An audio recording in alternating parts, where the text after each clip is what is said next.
Hello friends, હું ભરત Nakum ટીડીવાય web સંકુલમાં તમારું બધાનું દિલ ખોલીને તગારા ભરી ભરીને સ્વાગત કરું છું. Most and strongly welcome.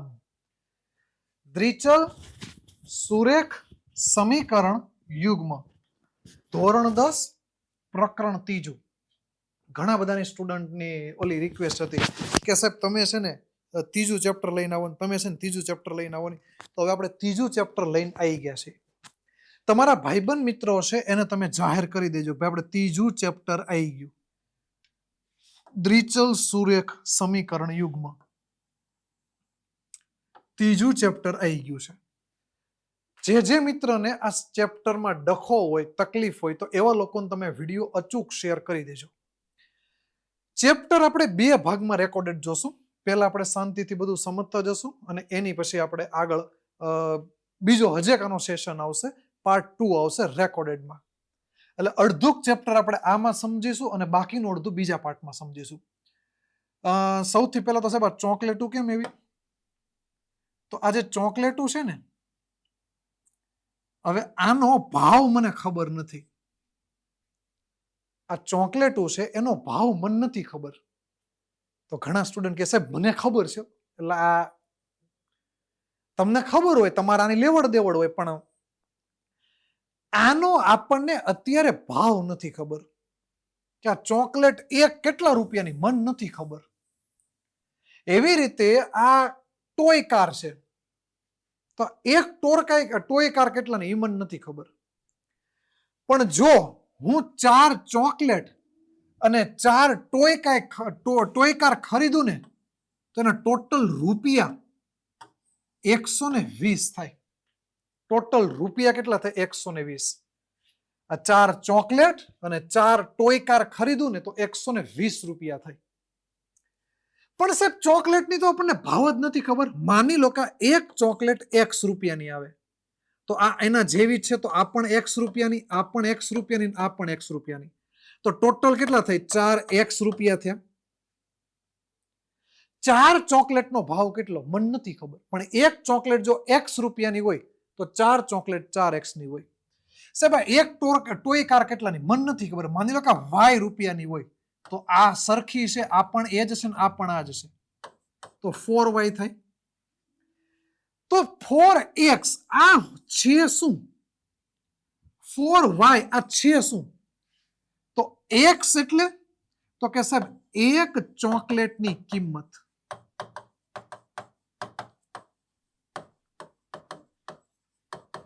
તો સાહેબ અહીંયા 4X કેમ છે?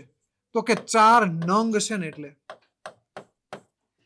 એક ચોકલેટની જે કિંમત હોય એના ગુણ્યા 4 કરો તો તમને આની કુલ કિંમત મળે. તો સાહેબ આ Y શું છે? Y તો એ Y છે ને એ એક ટોય કારની કિંમત છે. તો સાહેબ આ 4 શું છે? તો એ 4 નંગ બતાવે કે 4 નંગ છે. હવે હું એમ કહું મારી પાસે 2 ચોકલેટ હોય, હું દુકાને જાઉં, હું દુકાને એમ કહું કે ભાઈ મને 4 ચોકલેટ આપો અને 4 ટોય કાર આપો, તો દુકાનવાળો મને કે 120 રૂપિયા આપો. હવે મને મન એમ થાય કે નહીં મારે 4 ટોય કાર નહીં, મારે 5 જોતી છે. તમે 5 ટોય કાર ખરીદો તો સીધી વસ્તુ છે કે તમારી પાસે 120 રૂપિયા છે. જો તમે ટોય કારને વધારશો તો ચોકલેટ ઘટશે. તો અહીંયા 2 ચોકલેટ છે, તો 2 ચોકલેટની કુલ કિંમત કેટલી થાય? 2X. અને આ 5 ટોય કાર છે, એની કુલ કિંમત કેટલી થાય? 5X. તો 5 ટોય કાર અને 2 ચોકલેટ જેની કુલ કિંમત કેટલી છે? 120 રૂપિયા. ચલો ફરીથી જ એકવાર કે ભાઈ 4 ચોકલેટ છે, તો એક ચોકલેટની કિંમત નથી ખબર, 4 નંગ, તો 4X આ 4 ચોકલેટની કિંમત થઈ. 4Y આ 4 ટોય કારની કિંમત થઈ. 5 સોરી Y આવશે, કારણ કે Y એટલે એક ટોય કારની કિંમત, એવી 5 હોય તો 5Y, અને X એટલે એક ચોકલેટની કિંમત. હવે હું તમને કહું, હું તમને આવી 2 શરત આપું કે જો હું 4 ચોકલેટ લઉં ને અને 4 ટોય કાર લઉં ને તો 120 દેવા પડે, અને 2 ચોકલેટ લઉં અને 5 ટોય કાર લઉં તો 120 દેવા પડે. તો એક ચોકલેટ કેટલાની અથવા એક ટોય કાર કેટલાની?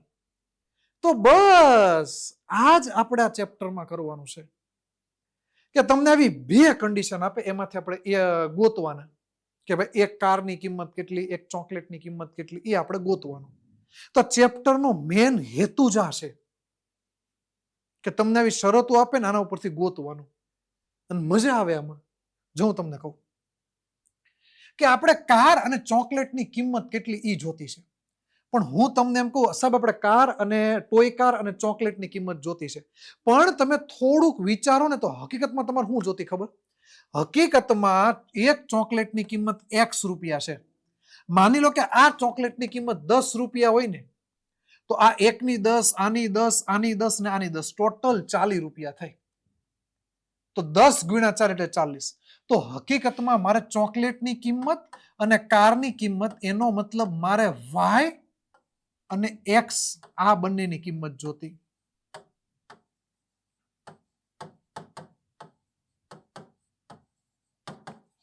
તમે એમ કહો સાહેબ પહેલા X લખો ને, ના, આપણે X બરાબર શું લીધી છે? ચોકલેટની કિંમત. તો ચોકલેટ એટલે X રૂપિયા અને કાર એટલે Y રૂપિયા. હવે હું તમને એમ કહું છું કે તમને Y કેવું છે, તમે પહેલા લેક્ચરને યાદ કરો, ધોરણ 10 નું પહેલા ચેપ્ટરનું પહેલા લેક્ચરને યાદ કરો. આ Y કેવું છે? અજ્ઞાત છે. તો આની કિંમત કોઈ પણ હોઈ શકે, તો હકીકતમાં એને ચલ કહેવાય.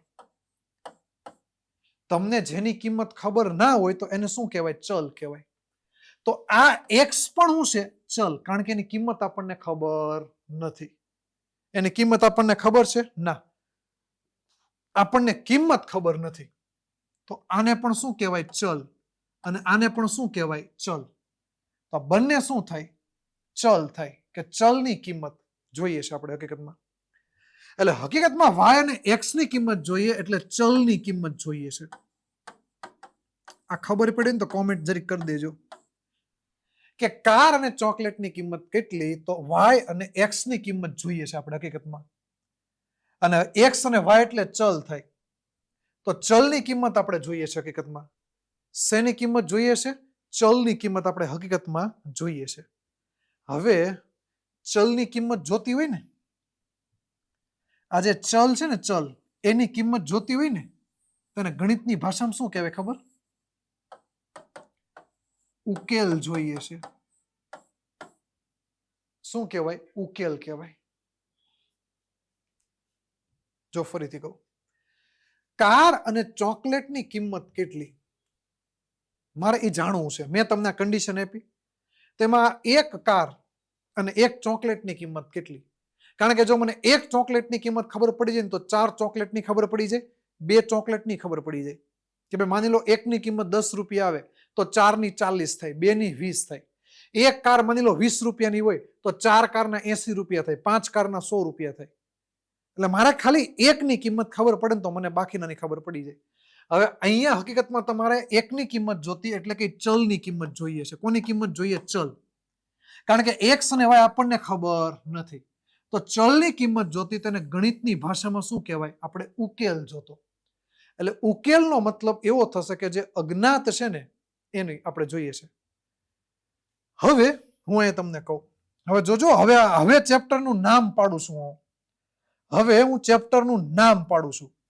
અહીંયા શું છે? ચલ છે. આ એક શું છે? ચલ. અને 4 શું છે? એનો સહગુણક છે. આ 4 Y છે, એનો મતલબ Y શું છે? ચલ છે. અને 4 શું છે? એનો સહગુણક છે.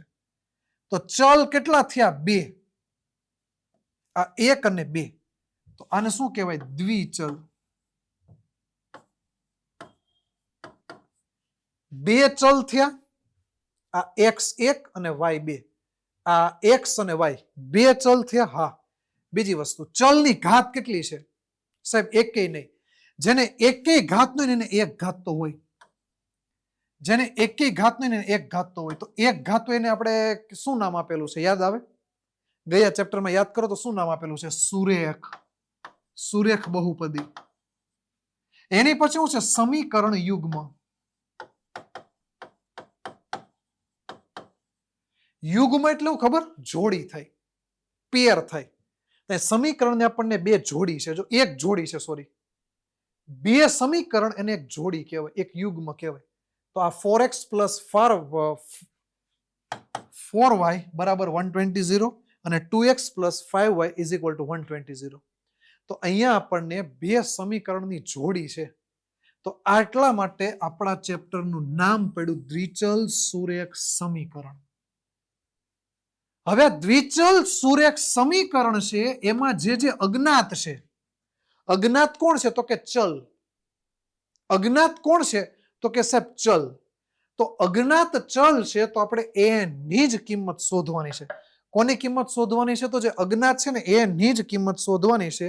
તો હવે એની કિંમત શોધવા માટે, એટલે કે ટૂંકમાં એની કિંમત શોધવી એટલે ઉકેલ મેળવવા માટે. ઉકેલ મેળવવો એટલે તો દ્વિચલ સુરેખ સમીકરણ જે છે એનો ઉકેલ મેળવવાનું છે. હવે સાહેબ ઉકેલ મેળવવો એટલે આ ઉકેલ મેળવવો એનો મતલબ ચલની કિંમત શોધવી. તો બસ આપણે ઈ જ ધંધો કરવાનો છે કે ચલની કિંમત શોધવી, ઉકેલ મેળવવો એટલે. તો ઉકેલ મેળવવા માટે આપણે ઉકેલ મેળવવો હોય ને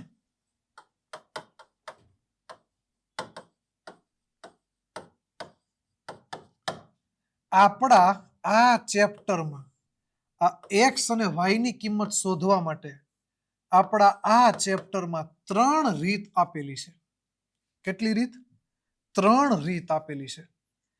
પહેલી છે આલેખની રીત, બીજી છે આદેશની રીત અને ત્રીજી છે લોપની રીત. 3 રીત છે. પહેલી છે આલેખની રીત, બીજી છે આદેશની રીત અને ત્રીજી છે લોપની રીત. આ 3 રીત છે. કેટલી રીત છે? 3. આલેખની રીત, જેમાં આપણે આલેખ દોરશું. આદેશની રીત, જેમાં એકબીજામાં વેલ્યુ મૂકશું. અને લોપની રીત, જેમાં આપણે એકબીજાનો લોપ કરશું, એટલે ગાયબ કરશું. ધીમે ધીમે સમજાશે. આ 3 રીતથી તમે આનો જવાબ લાવી શકો કે એક ચોકલેટની કિંમત કેટલી અને ટોય કારની કિંમત કેટલી. તમે 3 રીતથી જવાબ લાવી શકો. કેટલી રીત છે તમારી પાસે? 3 રીત. હજી એકવાર ફરીથી કહું, કેટલી રીત છે તો કે સાહેબ 3 રીત. આલેખની રીત, આદેશની રીત અને લોપની રીત. જેમાં આલેખની રીત પરીક્ષામાં નથી પૂછાતી, છતાં પણ આપણે શીખવાની કોશિશ કરીશું. ભવિષ્યમાં તમને કંઈક કામ લાગી શકે, તમને એક હિન્ટ મળે, તમારા ગણિતમાં નોલેજનો વધારો થાય એના હાટુ. એક્ઝામને લઈ અને બહુ આઈએમપી કરો એ બધું છેલ્લે કરો તો સારું લાગે. અત્યારે શીખવાનો સમય છે, અત્યારે શીખીએ. તો આલેખની રીત છે, આદેશની રીત છે અને લોપની રીત છે. જેમાં સૌથી પહેલા આપણે આલેખની રીતની વાત કરવાની છે. સૌથી પહેલા કોની વાત કરવાની છે? આલેખના રીતની વાત કરવાની છે. હવે સાહેબ આપણે આલેખની રીત તો વાત કરીશું. આપણે પહેલા આલેખની રીતની વાત કરીશું. તો આલેખની રીત મેળવીએ, આલેખની રીત શીખીએ, અથવા આલેખની રીત શીખીએ, અથવા લોપની રીત શીખીએ, અથવા આદેશની રીત શીખીએ. એ આ રીત શાના માટે છે? આ મેથડ શાના માટે છે? તો કે સાહેબ ઉકેલ શોધવા માટે. આ મેથડ શાના માટે છે? ઉકેલ શોધવા માટે. ઉકેલ શોધવા માટે, ઉકેલ શોધવો એનો મતલબ શું થાય? કે જે બે ચલ છે ને એની કિંમત શોધવા માટે. હવે એના માટે સૌથી પહેલા તમને એ ખબર પડવી જોઈએ કે ઉકેલ મળશે કે નહીં મળે. તમને સૌથી પહેલા એ ખબર પડવી જોઈએ કે ઉકેલ મળશે કે નહીં મળે. તમને સૌથી પહેલો મોટો સવાલ એ થાય કે ઉકેલ મળશે કે નહીં મળે.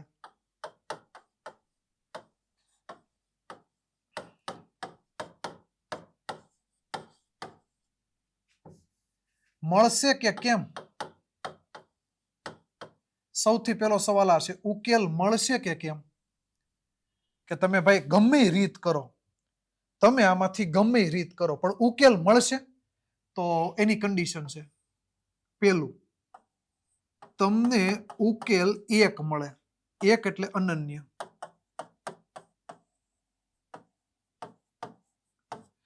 એક ઉકેલ મળે તમને અથવા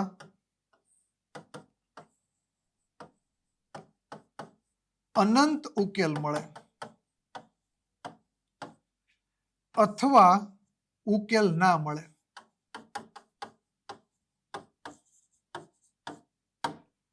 ત્રણ કન્ડિશન છે.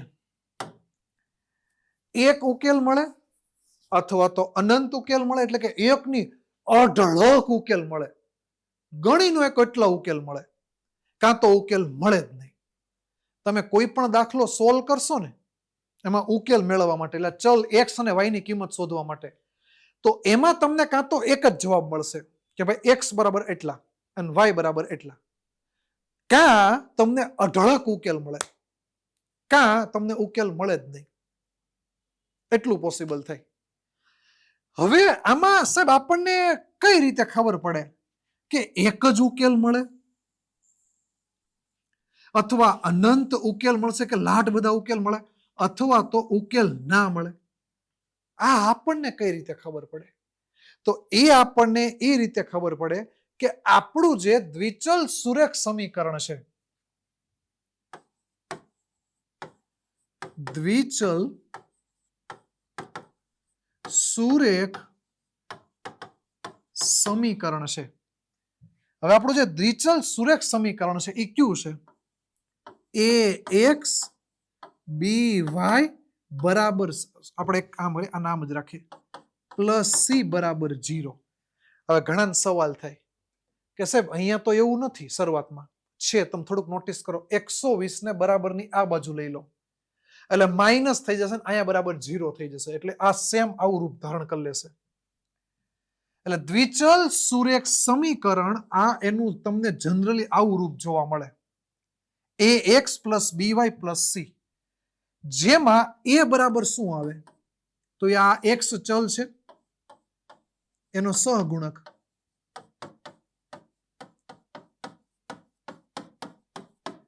આ બી છે એ વાય નો સહગુણક, અને આ સી છે અચલ.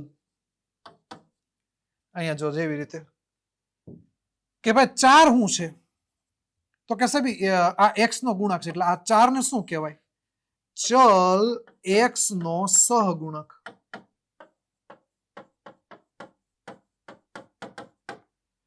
આ વાય શું છે? સોરી, 4 શું છે? આ 4, તો કે વાય નો સહગુણક. હવે હું તમને કહું, એક્સ નો સહગુણક હોય એને શું કહેવાય? એ. તો એનો મતલબ આ એ બરાબર કેટલા થાય? 4. વાય નો સહગુણક હોય એને શું કહેવાય? બી. તો બી બરાબર કેટલા થાય? 4.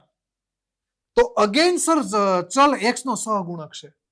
હવે જ્યારે તમારી પાસે ખાલી દ્વિચલ સુરેખ સમીકરણ હોય ને, ખાલી સમીકરણ એટલે એક સમીકરણ થયું, તો ત્યારે આ એ x plus B Y plus C બરાબર 0 થાય. પણ જ્યારે તમારી પાસે બે હોય એટલે કે યુગ્મ હોય, તો ત્યારે તમારે આને A1 કહેવાનો, આને B1 કહેવાનો, આને શું કહેવાનો? B1. તો એનો મતલબ આ બે શું થાય? A2 થાય, અને આ 5 શું થાય? B2 થાય. કારણ કે એક સમીકરણ હોય તો તમે ax plus B Y plus C બરાબર 0 કહી શકો, પણ અહીંયા શું છે? યુગ્મ સમીકરણ છે, એટલે જોડી છે, બે છે. તો એનો મતલબ એવો થશે કે તો અહીંયા તમે a ની A1, આ A2, B1 B2, C1 C2. હકીકતમાં C1 નથી, આને આ બાજુ લાવવું પડે, એની પછી આ C થાય. એટલે હું એની ઘડીક વાત નથી કરતો, હું ખાલી a b અને x ને y ના સહગુણકની જ વાત કરું છું. તો હવે આ આપણે કોની વાત કરી દીધી? આ આપણું જે આને વન ટાઈપ ઓફ વ્યાપક, આને પ્રામાણિક અથવા તો વ્યાપક સ્વરૂપનું સ્વરૂપ કહેવાશે. ચલો, આઈ થિંક અહીંયા સુધી ડન હશે. અને જો યુગ્મ હોય, સમીકરણ યુગ્મ હોય, દ્વિચલ સમીકરણ યુગ્મ હોય, દ્વિચલ સુરેખ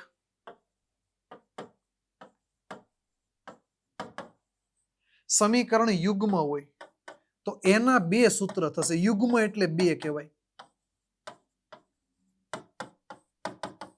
એક આ અને એક આ.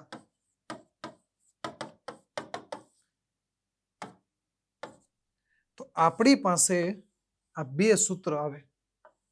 બે કેમ આવે? યુગ્મને લીધે. અહીંયા ખાલી સમીકરણ હોય તો એક જ સૂત્ર થાય. હા, એક વસ્તુ પાસે યાદ રાખજો કે તમે એ ને બી ને એક સાથે કોઈ દી 0 નો લઈ શકો. આમાં A1 અને B2, સોરી, A1 અને B1 એને તમે એક સાથે ક્યારે 0 ના લઈ શકો. A અને B ને એક સાથે શૂન્ય ન લેવાય.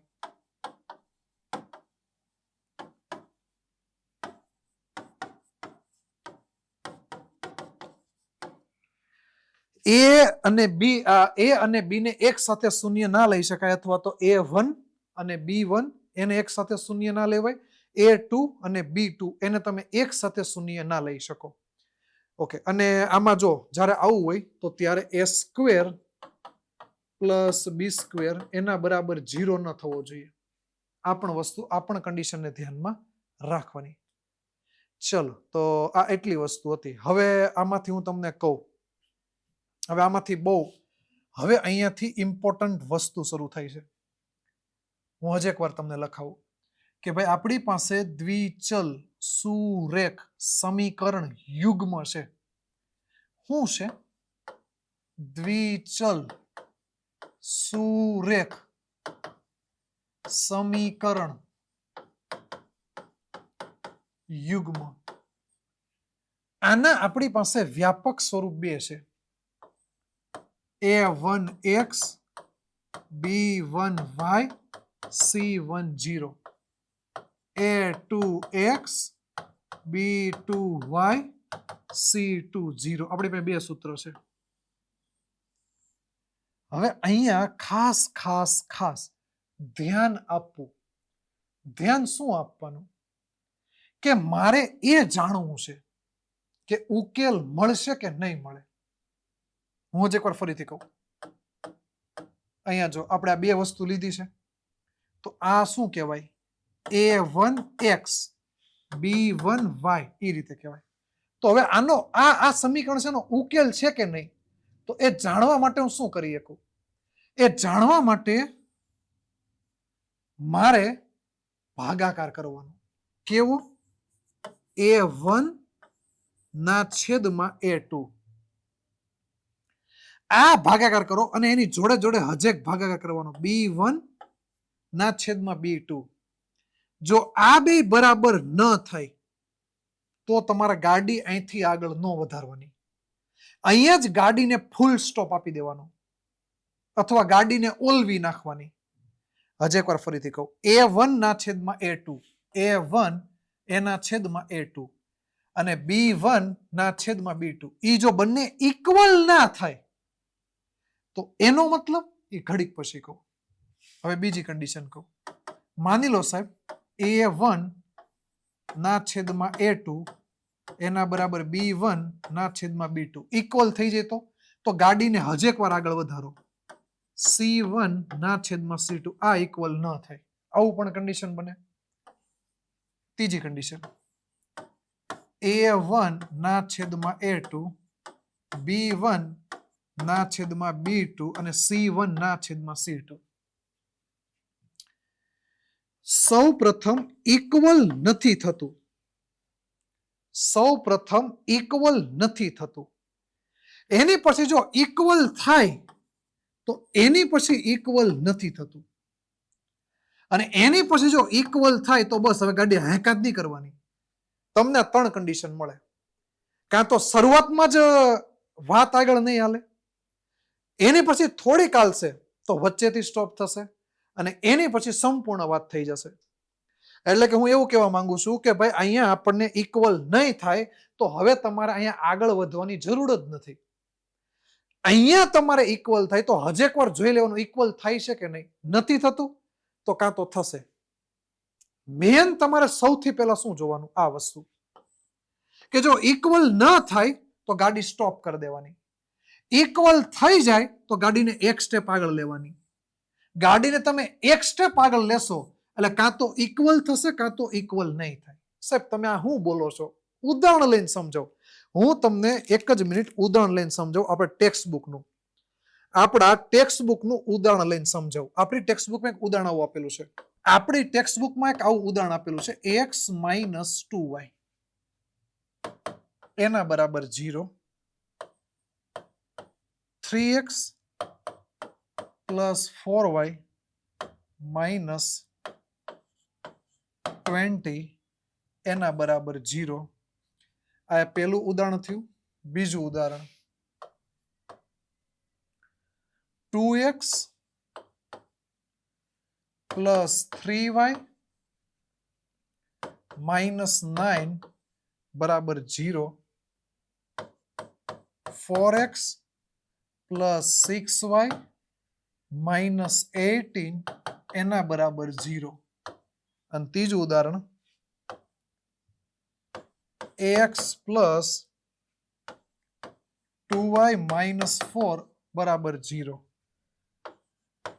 2x + 4y - 12 બરાબર 0. આપણને આ 3 ઉદાહરણ આપેલા છે. આપણી ટેક્સ્ટ બુક ના જ ઉદાહરણ મેં બેઠે બેઠા લીધા છે. આ આપણને 3 ઉદાહરણ આપેલા છે. યસ, જો તમે ટેક્સ્ટ બુક ખોલશો ને એટલે તમને દેખાશે આ 3 ઉદાહરણ.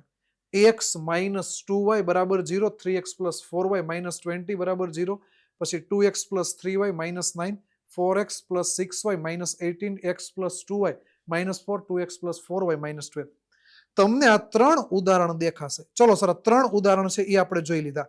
હવે એની પછી હવે તમારામાં ગોતવાનો a1 કોણ, b1 કોણ, a2 કોણ અને c2 કોણ. જેવી રીતે તમારી પાસે આ પહેલું ઉદાહરણની વાત કરું, આ પહેલા ઉદાહરણની વાત કરું તો એમાં આ શું છે? પહેલું સમીકરણ. આ શું છે? બીજું સમીકરણ. તો આને શું કહેવાય? સમીકરણ યુગ્મ. સમીકરણ યુગ્મ એટલે બે સમીકરણ. આને શું કહેવાય? પહેલું સમીકરણ. આને શું કહેવાય? બીજું સમીકરણ. અને આ બેયને શું કહેવાય? જોડી કહેવાય. યુગ્મ. પહેલું સમીકરણ, બીજું સમીકરણ અને આને શું કહેવાય? યુગ્મ કહેવાય. ચલો સર, ડન છે. તો હું તમને એમ પૂછું કે ભાઈ પહેલું સમીકરણ હોય તેમાં એની સાથે કોણ ગુણાંક હોય? હંમેશા 1. બી ની સાથે વાય ની સાથે -2. અને સાહેબ સી આપેલો જ નથી, કાંઈ વાંધો નહીં. એક્સ ની સાથે જે ગુણાયેલો હોય એને શું કહેવાય? a1 કહેવાય. અને એની પછી એક્સ ની સાથે જે ગુણાયેલો હોય એને શું કહેવાય? a2 કહેવાય. બી ની સાથે જે ગુણાયેલો હોય એને શું કહેવાય? b1 કહેવાય. અને બીજા વાય ની સાથે જે ગુણાયેલો હોય એને શું કહેવાય? b2 કહેવાય. સાહેબ અહીંયા સી આપેલો જ નથી, તો 0, નીલ બટા સન્નાટા. અને આ શું છે? c2. અહીંયા c1 નથી, તો c1 બરાબર 0, કારણ કે નથી જ આપ્યો. ઓકે સાહેબ. સેમ આ પેલા x ની સાથે જે ગુણાંકમાં શું કહેવાય? a1. અને બીજા x ની સાથે જે ગુણાંકમાં શું કહેવાય? a2. પેલા y ની સાથે જે ગુણાંકમાં શું કહેવાય? b1. અને બીજા y ની સાથે જે ગુણાંકમાં શું કહેવાય? b2. આને શું કહેવાય? c1 અને આને શું કહેવાય? c2. x ની સાથે કોઈને તો 1 તો હોવાનો, તો x ની સાથે જે ગુણાયેલો એને શું કહેવાય? a1. અને આ x ની સાથે જે ગુણાયેલો એને શું કહેવાય? a2. y ની સાથે જે ગુણાયેલો એને શું કહેવાય? b1. અને આ y ની સાથે જે ગુણાયેલો એને શું કહેવાય? b2. આની સાથે જે ગુણાયેલો એને શું કહેવાય? c2. અને આને શું કહેવાય? c1. ચલો, હવે મારે એ જાણવું છે કે આપણે એમાં x ની કિંમત કે y ની કિંમત જોતી હોય ને, તો એની પહેલા મારે એ જાણવું છે કે આનો ઉકેલ મને મળશે કે નહીં મળે. સૌથી પહેલા મારે શું જાણવું? આનો ઉકેલ મને મળશે કે નહીં મળે. તો એના માટે સૌથી પહેલું સ્ટેપ છે a1 ના છેદમાં a2 અને b1 ના છેદમાં b2 કરો. ચલો ટ્રાય કરીએ. a1 એટલે 1 અને a2 એટલે 3, b1 એટલે -2 અને b2 એટલે +4. આનું સાદું રૂપ આપો તો અહીંયાથી 2 અને 2 કેન્સલ, તો -1 ના છેદમાં 2 એવા. શું બંને ઇક્વલ થાય? નહીં. બંને ઇક્વલ થાય? નહીં. બંને ઇક્વલ થાય છે? નહીં. અહીંયા 1/3 છે તો અહીંયા 1/3 એવું નહીં, તો ડઝ નોટ ઇક્વલ ટુ, તો ઇક્વલ નથી થતું. જો ઇક્વલ ન થાય તો એનો મતલબ આને ઉકેલ 1 મળશે.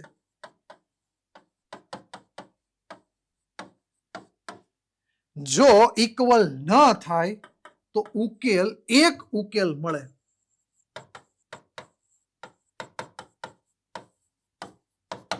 શું થાય? 1 ઉકેલ મળે. ચલો સર, થોડુંક તમને આઈડિયા આવ્યો છે કે ઉકેલ એટલે શું. હવે હું આને ટ્રાય કરું. ફરીથી સૌથી પહેલા તમારે આ જ કદમ ઉઠાવવાનું, A1/A2 B1/B2. સૌથી પહેલું તમારે કદમ આ જ ઉઠાવવાનું. તો ચલો, A1 એટલે આ 2, A2 એટલે આ 4, B1 એટલે 3 અને B2 એટલે 6. સાદું રૂપ આપો. 2 અહીંથી ઉડાડો તો કેટલા આવે? 2. એટલે આ 1/2 થયું. 3 દુ 6. આ 1/2 થયું, ઇક્વલ થયું. જો ઇક્વલ થાય તો ત્રીજું સ્ટેપ કરવું. જો ઇક્વલ થાય તો ત્રીજું સ્ટેપ કરવું. તો ત્રીજું સ્ટેપ કયું છે? C1/C2. તો C1 એટલે -9, C2 એટલે -18. માઇનસ માઇનસ કેન્સલ, અહીંયાથી 9 કેન્સલ, 9 દુ 18 એટલે 1/2. એનો મતલબ કે આ તો બરાબર થઈ ગયું. 1/2 1/2 અને C1/C2 પણ બરાબર થઈ ગયું. એટલે હું અહીંયા આ કહી શકું C1/C2 બધું ઇક્વલ થઈ ગયું. તો એનો મતલબ એવો થશે કે આના અનંત ઉકેલ મળે. એક નહીં, આના અઢળક મળે. અનંત ઉકેલ મળે. ચલો એની પછી નેક્સ્ટ. સૌથી પહેલું સ્ટેપ, A1/A2 B1/B2. A1 એટલે 1, A2 એટલે 2, B1 એટલે 2, B2 એટલે 4. અહીંયાથી 2 વડે ભાગ ચલાવો તો 1/2 1/2 ઇક્વલ કહેવાય. તો આ ઇક્વલ છે. હવે જો ઇક્વલ આવે તો C1/C2 કરો. તો C1 બરાબર -4, C2 બરાબર -12. આ શું હે? C1/C2. માઇનસ માઇનસ કેન્સલ, 4 તેરી 12. તો C1/C2 1/3 થયું. 1/2 હોત ને તો A1/A2 થાત. 1/2 હોય ને તેને B1/B2 કહેવાય. એટલે આ બંને 1/2 1/2 છે એટલે ઇક્વલ કર્યો. પણ આ 1/2 ના આવ્યું એટલે ડઝ નોટ ઇક્વલ ટુ. શું થાય? Does not equal to. એનો મતલબ આનો ઉકેલ મળે નહીં. ઉકેલ ના મળે એનો મતલબ શું થાય? એનો મતલબ એવો થાય કે x અને y ની કિંમત મળશે નહીં.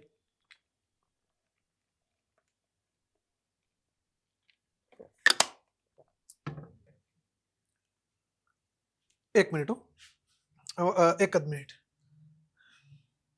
અહીં સમજાવવું બરાબર છે, પણ ખાલી લખવામાં, કારણ કે અહીંયા આ કન્ડિશન વાળું છે ને અહીંયા આવી ગયું, આગળ પાછળ થઈ ગયું. ડઝ નોટ ઇક્વલ ટુ એનો મતલબ ઉકેલ નથી અને આના અનંત ઉકેલ મળે. ઇક્વલ થઈ જાય ને તો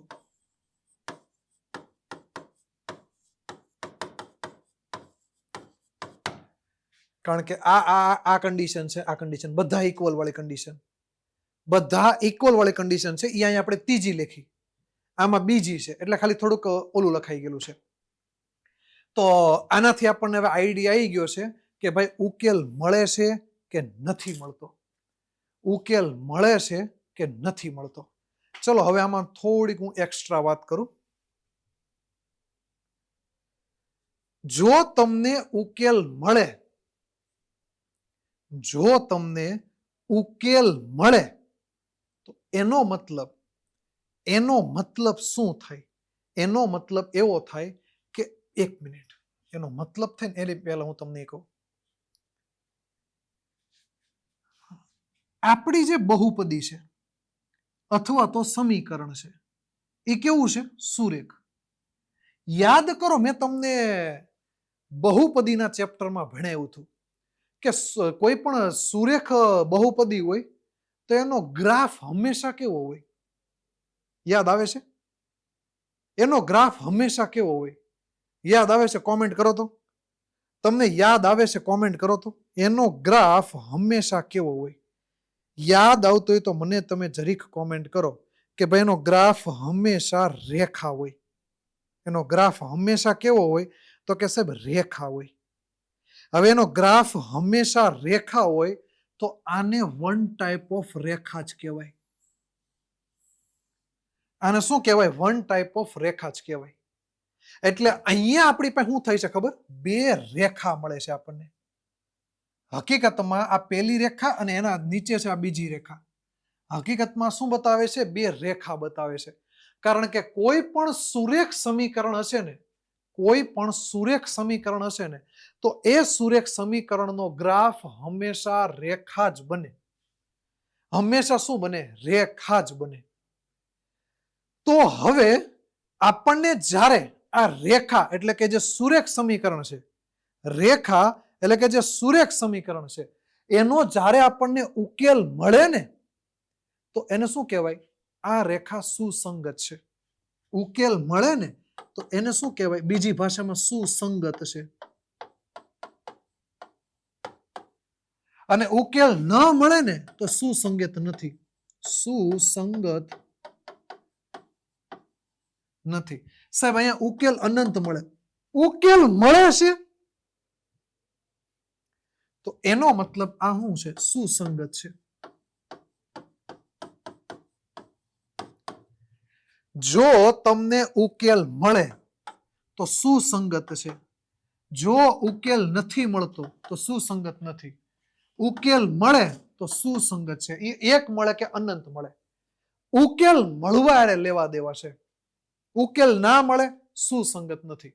ઉકેલ મળે, એક મળે કે અનંત મળે તો તેને શું કહેવાશે? સુસંગત છે. હવે અહીંયા મારે એ વસ્તુ તમને કેવી છે કે જ્યારે પણ તમને એક અથવા અનન્ય ઉકેલ મળે ને એટલે એનો મતલબ એવો થાય કે આ રેખા છે ને એ એક વખત ભેગી થશે. આ રીતે આ રેખા એક વખત ખાલી ભેગી થશે.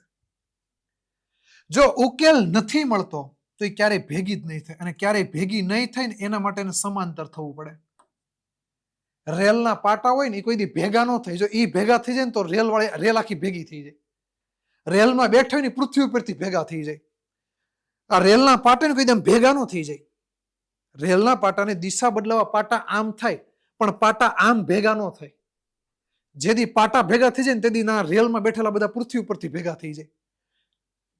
એટલે આ ઉકેલ નહીં મળે એટલે ઈ રેખા ક્યારેય ભેગી જ નહીં થઈ.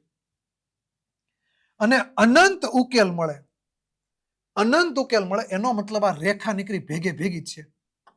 આ રીતે આ રેખા કેવી છે? ભેગી જ છે. આ રેખા કેવી છે? આ ભેગી જ છે. રેખા કેવી છે? ભેગી છે. જો આ પણ રેખા જ છે પણ આ એક વખત મુલાકાત થઈ ગયું. આ રેખા કોઈ દી ભેગી જ નહીં થાય એટલે સમાંતર રેખા કહેવાય. અને આ ભેગી ને ભેગી જ રહી હંમેશા તો આને સંપાતી રેખા કહેવાય. એટલે એનો મતલબ એવો થાય સંપાતી રેખાના અનંત ઉકેલ મળે, અથવા જેના અનંત ઉકેલ મળે ને એને સંપાતી રેખા કહેવાય, અથવા સંપાતી રેખા એના અનંત ઉકેલ મળે. બે તરફથી બોલીએ કો. જેના ઉકેલ કોઈ દી મળતા જ નથી ને એને સમાંતર રેખા કહેવાય. એને કેવી રેખા કહેવાય? સમાંતર રેખા કહેવાય. અને જે એક જ વખત ભેગી થઈ એને છેદતી રેખા કહેવાય. તો આમાં તમે છે ને બે તરફું બોલી શકો. આમાં છે ને તમે બે તરફું બોલી શકો. બે તરફું એટલે કે જો ઉકેલ ના મળે ને તો એ સમાંતર છે, અને જો એ સમાંતર છે ને તો ઉકેલ ના મળે. કાન પકડો, ઊંધો કાન પકડો. ઉકેલ ના મળે તો એનો મતલબ એ સમાંતર રેખા છે. સમાંતર રેખા છે એનો મતલબ ઉકેલ ના મળે. એક ઉકેલ મળે એનો મતલબ એ છેદતી રેખા છે. છેદતી રેખા છે એનો મતલબ એક ઉકેલ મળે.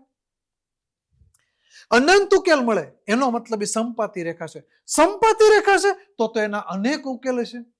બે તરફી તમે બોલી શકો. તમે કેવું બોલી શકો? બે તરફી બોલી શકો. એટલે આ આપણે ત્રણ પ્રકારની રેખા જોઈ: છેદતી રેખા, સમાંતર રેખા અને સંપાતી રેખા. હવે જે સંપાતી રેખા છે એને અવલંબી રેખા પણ કહેવાય. કેવી? અવલંબી.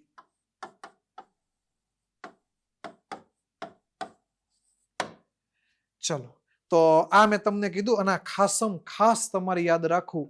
ખાસમ ખાસ એટલે થોડુંક નહીં, બહુ ખાસ. થોડુંક નહીં, બહુ ખાસ.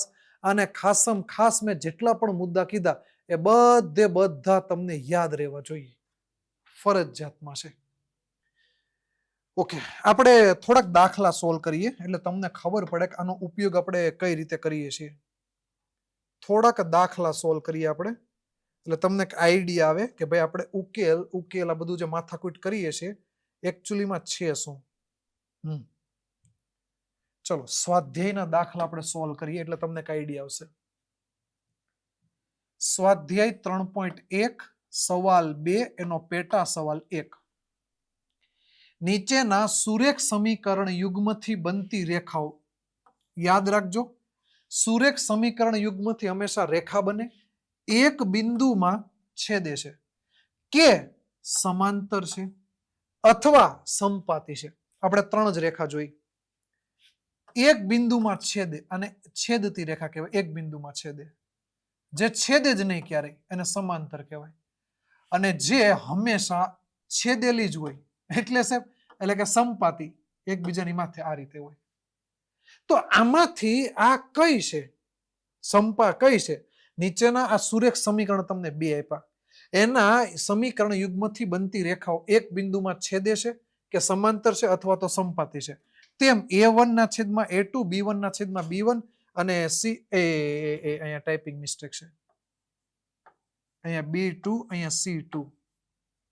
A1 ના છેદમાં A2, B1 ના છેદમાં B2, C1 ના છેદમાં C2 એના ગુણોત્તરથી તુલના કરીને નક્કી કરો કે ભાઈ કઈ રેખા છે. તો હવે આપણે શું કરવાની છે? તુલના નક્કી કરવાની છે. તો સૌથી પહેલા તમારે અહીંયા સરખામણી કરવાની છે કે વ્યાપક સમીકરણ મુજબ A1 એટલે x નો ગુણાંક 5, B1 એટલે y નો ગુણાંક -4 અને C1 એટલે 8. આ જ રીતે A2 એટલે x નો ગુણાંક 7, B2 એટલે 6 અને C2 એટલે -9. કર્યું? હાલો સાહેબ કરી નાખ્યું. હજી એકવાર ફરીથી આપણે આ જ વસ્તુ કરી કે આપણી પાસે જે રેખા હોય ને તો એને સૌથી પહેલા આપણે વ્યાપક સ્વરૂપને આધારે સરખાવ્યું. x નો ગુણાંક A1, y નો ગુણાંક B1 અને જે અચળ હોય C1. બીજી કન્ડિશનમાં A2, B2 ને C2 લાઈક ધેટ. અહીંયા પહેલી કન્ડિશનમાં આ A1, આ A2 અને આ C1, A1, B1 અને C1, A2, B2 અને C2. તો આ રીતે આપણે સરખાવી દીધું.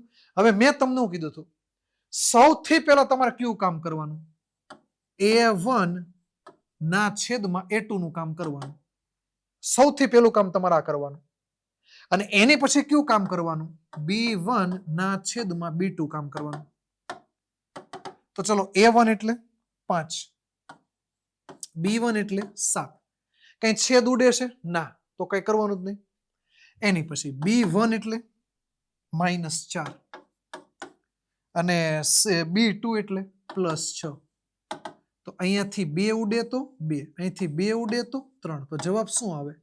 -2/3. તો એનો મતલબ A1 ના છેદમાં A2 બરાબર 5/7 છે. B1 ના છેદમાં B2 બરાબર -2/3 છે. તો આ રીતે તમે ડિસાઈડ કરી શકો A1 ના છેદમાં A2 does not equal to B1 ના છેદમાં B2. તો માટે આપેલી રેખા છેદતી રેખા છે.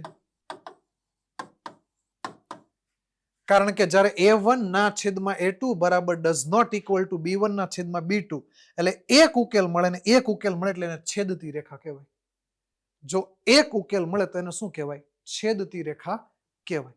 ચલો સર, છેદતી રેખાનું ડન. આ રીતે બીજા સવાલ જોઈએ. ચલો હજે કોનો તમને યાદ અપાવી દઉં.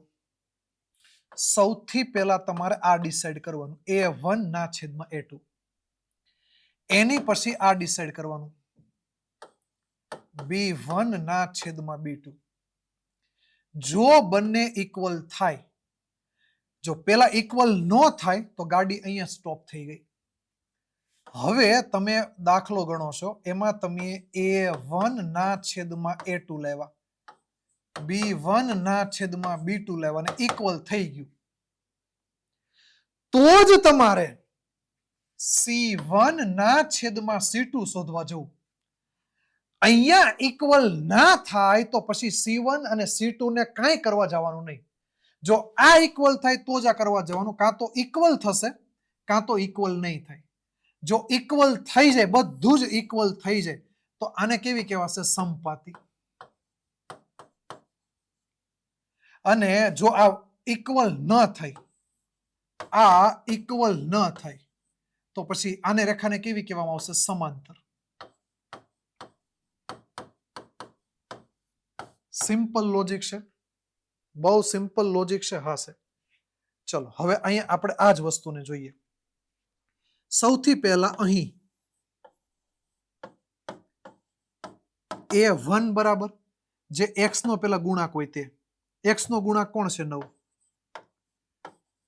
B1 બરાબર 3, C1 બરાબર 12, A2 બરાબર 18, B2 બરાબર 6, C2 બરાબર 24. કર નાખો. હવે A1 ના છેદમાં A2 બરાબર કેટલા થાય? A1 બરાબર 9 અને A2 બરાબર 18. તો અહીંયાથી 9 દુ 18 એટલે 1 ના છેદમાં 2 આવે. A1 ના છેદમાં A2 આ કેટલું આવ્યું? 1 ના છેદમાં 2. હવે એની પછી આ B1 ના છેદમાં B2 શોધો. તો B1 એટલે 3 અને B2 એટલે 6. તો 3 દુ 6, B1 ના છેદમાં B2 એટલે 1 ના છેદમાં 2 એવું. A1 ના છેદમાં A2 એના બરાબર 1 ના છેદમાં 2, B1 ના છેદમાં B2 એના બરાબર 1 ના છેદમાં 2. એ તો દોનો સેમ ही है, સેમ છે. તો હવે ગાડી આગળ હાલશે, અને ગાડી જો આગળ હાલી જાય તો એક સ્ટેશન ભૂલી જવાનું. ગાડી આગળ વહી જાય તો એક સ્ટેશન ભૂલી જવાનું. એનો મતલબ હું કહેવા શું માંગુ કે આપણી ગાડી અહીંયાથી આગળ વહી ગઈ તો આ સ્ટેશનને ભૂલી જવાનું. આ સ્ટેશનને ભૂલી જવાનું એનો મતલબ હવે આ થશે નહીં.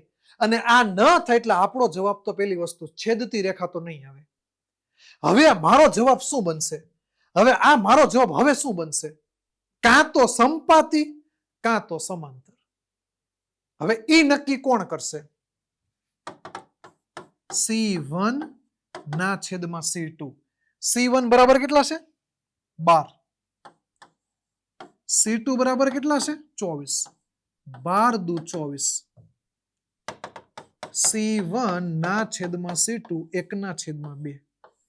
એ આ લે B1 A1 ના છેદમાં A2 બરાબર B1 ના છેદમાં B2 બરાબર C1 ના છેદમાં C2. સાહેબ આ તો બધા એક જ છે, ખાધેલ પીધેલ ઘરના, એક ના એક જ છે.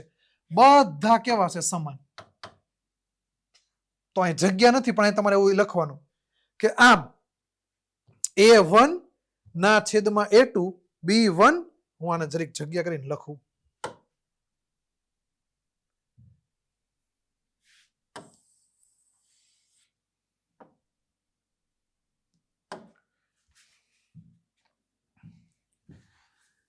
આમ A1 ના છેદમાં A2, B1 ના છેદમાં B2, C1 ના છેદમાં C2 હોવાથી સમપાતી રેખા છે. કેવી રેખા છે? સમપાતી રેખા છે. ચલો સર, ડન. જવાબ મળી ગયો. ફરીથી જુઓ. હવે હું રકમ નથી વાંચતો, હવે તમને ખબર પડી ગઈ. હવે સીધું અહીં A1 બરાબર 6, B1 બરાબર -3, C1 બરાબર 10, A2 બરાબર 2, B2 બરાબર -1 અને C2 બરાબર 9. કોઈ ન હોય તો એક તો ગુણાંકમાં હોય જ તે, અને એક -1. તો હવે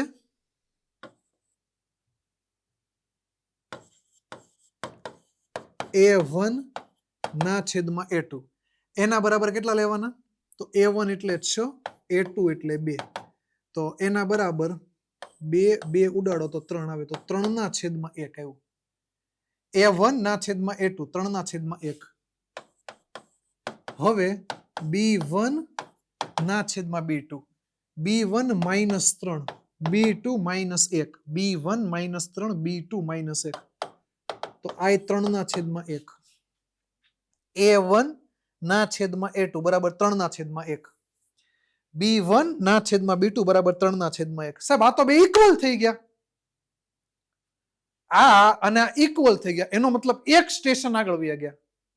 એટલે આપણે આ કન્ડિશન માંથી નીકળી ગયા. હવે આ કન્ડિશનમાં આવી ગયા કે સાહેબ આ બંને બરાબર થઈ ગયા. તો હવે મારે જોવાનું બરાબર થાય છે કે બરાબર નથી થતું. જો બરાબર થઈ જાય તો સમપાતી, બરાબર ન થાય તો સમાંતર.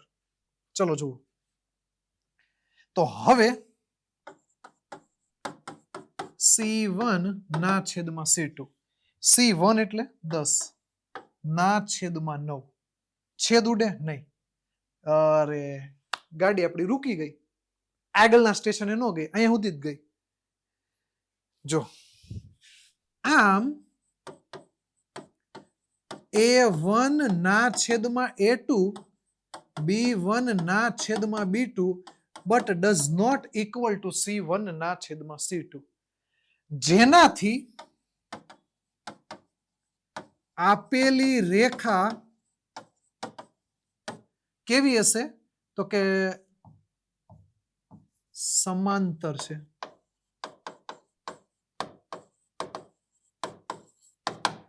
આપેલી રેખા કેવી છે? સમાંતર છે.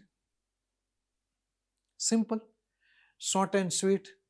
હજે કોનું રિપીટ કરી દઉં? રિપીટ નથી કરું, આપણા દાખલામાં જોઈએ.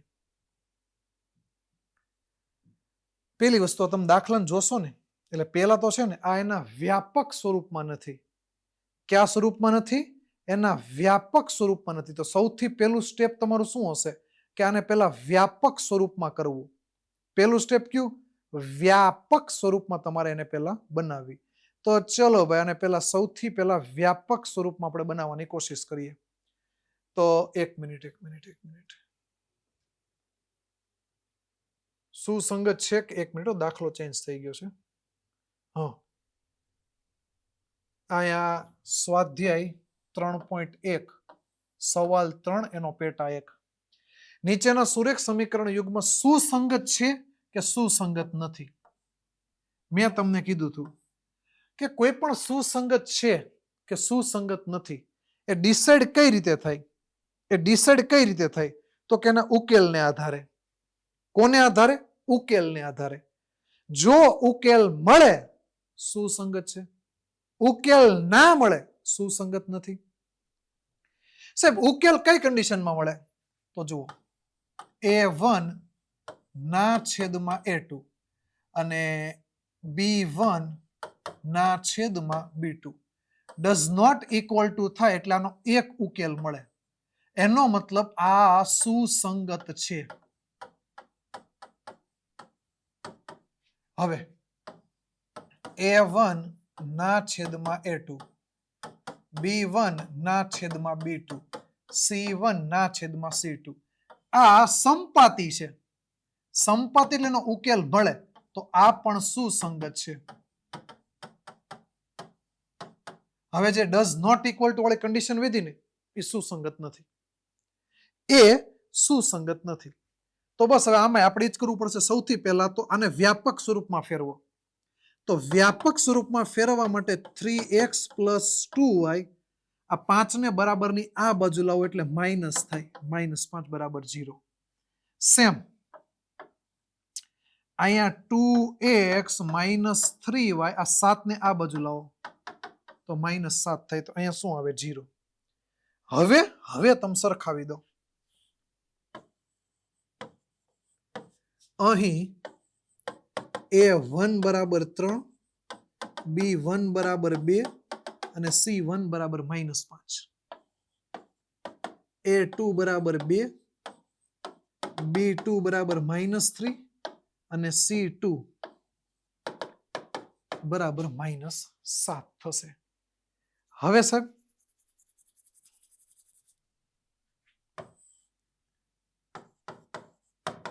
હવે a1 ના છેદમાં a2 બરાબર a1 એટલે 3, a2 એટલે 2. કઈ ઉઠતું નથી તો હવે તમારે કઈ કરવાનું નહીં. હવે b1 ના છેદમાં b2, b1 એટલે 2 અને b2 એટલે -3, b1 એટલે 2, b2 એટલે -3. અહીંયાથી સાહેબ બંને ઇક્વલ નથી, તો આમ a1 ના છેદમાં a2 does not equal two b1 ના છેદમાં b2 હોવાથી સુસંગત છે. અને આ શું છે? છેદતી રેખા છે. સુસંગત છે આપણને જે પૂછ્યું એ આપણે જોઈએ. જો આ મળે ને તો સુસંગત છે અને છેદતી રેખા કહેવાય. તમને એમ પણ પૂછે ઉકેલ મળે કે ના મળતો, તમને 3 પ્રકારના સવાલ પૂછાય કે જે 2 રેખા છે સુસંગત છે, હા કે ના? જે રેખા છે એનો ઉકેલ મળે, હા કે ના? જે રેખા છે એને કેટલા ઉકેલ મળે, 1 કે અનંત? અને જે રેખા છે કયા પ્રકારની છે, છેદતી છે, સંપાતી છે, સમાંતર છે? તમને આવા સવાલ તમને શું કહેવાય કે 3 પ્રકારના તમને પૂછાઈ શકે. હવે 3 પ્રકારના પૂછાઈ શકે, પણ એમાં તમારા ખાલી એટલું કન્સેપ્ટ ક્લિયર હોય ને કે સાહેબ જો આ પહેલેથી ડઝ નોટ ઇક્વલ ટુ થાય તો એને પહેલા તો છેદતી કહેવાય. બીજું કે છેદતી હોય તેમાં એક ઉકેલ મળે અને જેનો ઉકેલ મળે તો એને પાછું સુસંગત હોય. ગોખવાની જરૂર નથી, કન્સેપ્ટ ક્લિયર કરો. હું તમને ખાલી એટલું કહું, ઉકેલ મળે હા તો સુસંગત છે, ઉકેલ નથી મળતો સુસંગત નથી. હવે કાં તો ઉકેલ 1 મળે કાં તો ઉકેલ અનંત મળે. 1 મળે તો છેદતી રેખા, અનંત મળે તો સંપાતી રેખા. સંપાતી રેખા છે એનું બીજું નામ છે અવલંબી રેખા. અને જ્યારે અવલંબી રેખા તેના અનંત ઉકેલ હોય. તમારે સિમ્પલ એ જ યાદ રાખવાનું છે. અને હા, જો ડઝ નોટ ઇક્વલ ટુ શરૂઆતમાં જ આવી જાય તો એનો મતલબ છેદતી. બધા જ ઇક્વલ થઈ જાય તો સંપાતી અને છેલ્લે ઇક્વલ ના થાય તો સમાંતર. તમારે બસ એ જ ખાલી કન્સેપ્ટ યાદ રાખવાના. તો અહીં અગેન પહેલા તમારે આનું વ્યવસ્થિત રૂપ ધારણ કરવું પડશે. તો 2x - 3y 8 ને આ બાજુ લો એટલે બરાબર 0. 4x - 6y 9 ને આ બાજુ લો એટલે 0. તો અહીં a1 બરાબર 2, b1 બરાબર -3, c1 બરાબર -8. a2 એના બરાબર 4, b2 એના બરાબર 6, c2 એના બરાબર -9. હવે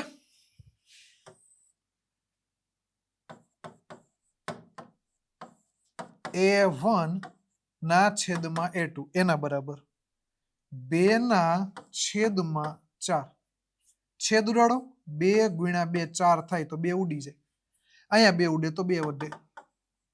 a1 ના છેદમાં a2 1 ના છેદમાં 2. હવે B1 ના છેદમાં B2 એના બરાબર -3 ના છેદમાં -6 માઇનસ માઇનસ કેન્સલ 3 દુ 6 તો B1 ના છેદમાં B2 એના બરાબર 1 ના છેદમાં 2 બંને ઇક્વલ થયા એનો મતલબ એક સ્ટેશન ચૂકી ગયા જે ચૂકી ગયા છેદતી રેખા ઈ નો આવે હવે અહીંયાથી ડિસાઈડ થશે C1 ના છેદમાં C2 C1 -8 C2 -9 minus minus cancel તો C1 ના છેદમાં C2 8 ના છેદમાં 9 આમ A1 ના છેદમાં A2 બરાબર B1 ના છેદમાં B2 but does not equal to C1 ના છેદમાં C2 તો આપેલી રેખા જે સમીકરણ યુગ્મ સુસંગત છે તો આપેલા સમીકરણ યુગ્મ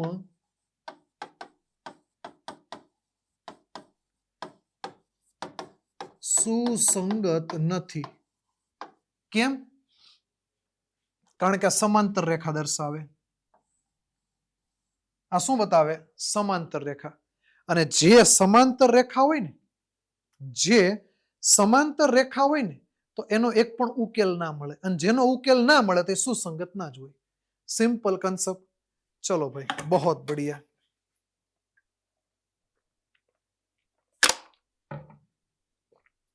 હવે હું થોડીક સ્પીડ વધારી શકું લ્યો સ્પીડ વધારવાની વાત કરી તો એવું ચટપટું પેલા તો 3 ના છેદમાં 2x 5 ના છેદમાં 3y અને આ 7 ને પેલા આ બાજુ લો એટલે -7 બરાબર 0 આ 9x -10y અને 14 ને બરાબર ની આ બાજુ લો એટલે -14 એની પછી તો અહીં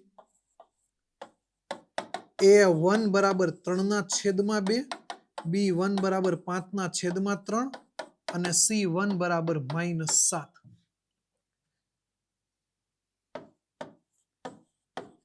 A2 બરાબર 9 B2 બરાબર 10 અને C2 બરાબર -14 ચલો ડન તો હવે આગળ વધો હવે A1 ના છેદમાં A2 તો A1 એટલે 3 ના છેદમાં 2 ના છેદમાં A2 એટલે A2 9 આ જે અંશનો છેદ હોય ને છેદમાં જાય આ રીતે અહીંયાથી 3 અને 3 કેન્સલ તો 3 દુ 6 1 ના છેદમાં 6 તો આ A1 ના છેદમાં A2 આ 3 છે ને ના છેદમાં 2 એ છેદમાં 2 જાય પછી 3 3 કેન્સલ થાય એટલે 1 ના છેદમાં 6 અને આ બંનેનો ગુણાકાર થાય B1 ના છેદમાં B2 તો B1 એટલે 5 ના છેદમાં 3 અને B2 એટલે -10 સાદું રૂપ આપો આ 5 ના છેદમાં 3 એના ગુણ્યા -10 આ અંશનો છેદ છેદમાં જાય 5 દુ 10 તો જવાબ શું આવે 3 દુ 6 પણ -6 એનો મતલબ અહીંયા B1 ના છેદમાં B2 -1 ના છેદમાં 6 એવું 1 ના છેદમાં -6 એવું B1 ના છેદમાં B2 એના બરાબર 1 ના છેદમાં 6 કેવું એવું માઇનસ આ પ્લસ છે આ માઇનસ છે એટલે ઇક્વલ નથી થતું તો આમ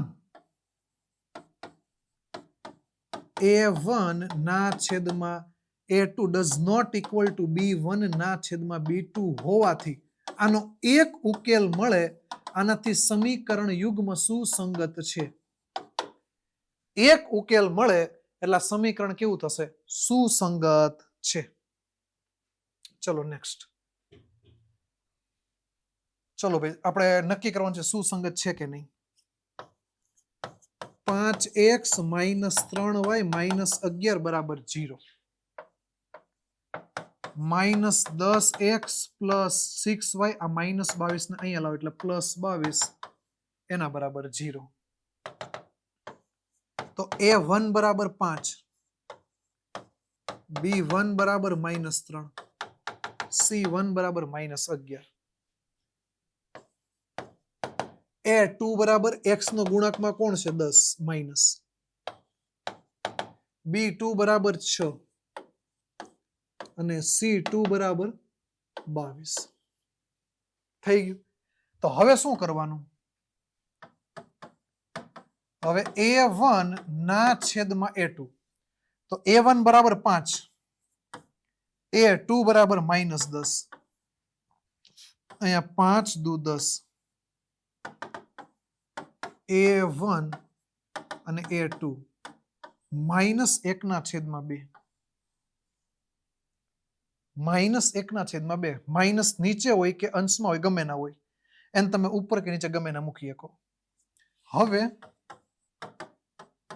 b1 ના છેદમાં b2. તો b1 બરાબર -3, b2 બરાબર 6. તો b1 ના છેદમાં b2 -1/2. સાહેબ a1 ના છેદમાં a2 એના બરાબર -1/2. b1 ના છેદમાં b2 એના બરાબર -1/2. એનો મતલબ આ બે ઇક્વલ થયા એટલે એક સ્ટેશન ચૂકી ગયા. હવે આપણે ડિસાઈડ કરવાનું. હવે c1 ના છેદમાં c2. તો c1 બરાબર કેટલા છે -11 અને c2 બરાબર 22. તો c1 ના છેદમાં c2 11 દુ 22 1 ના છેદમાં 2. આ લે જેકપોટ. 1 ના છેદમાં 2 માઇનસ, 1 ના છેદમાં 2 માઇનસ, 1 ના છેદમાં 2 માઇનસ. તો આમ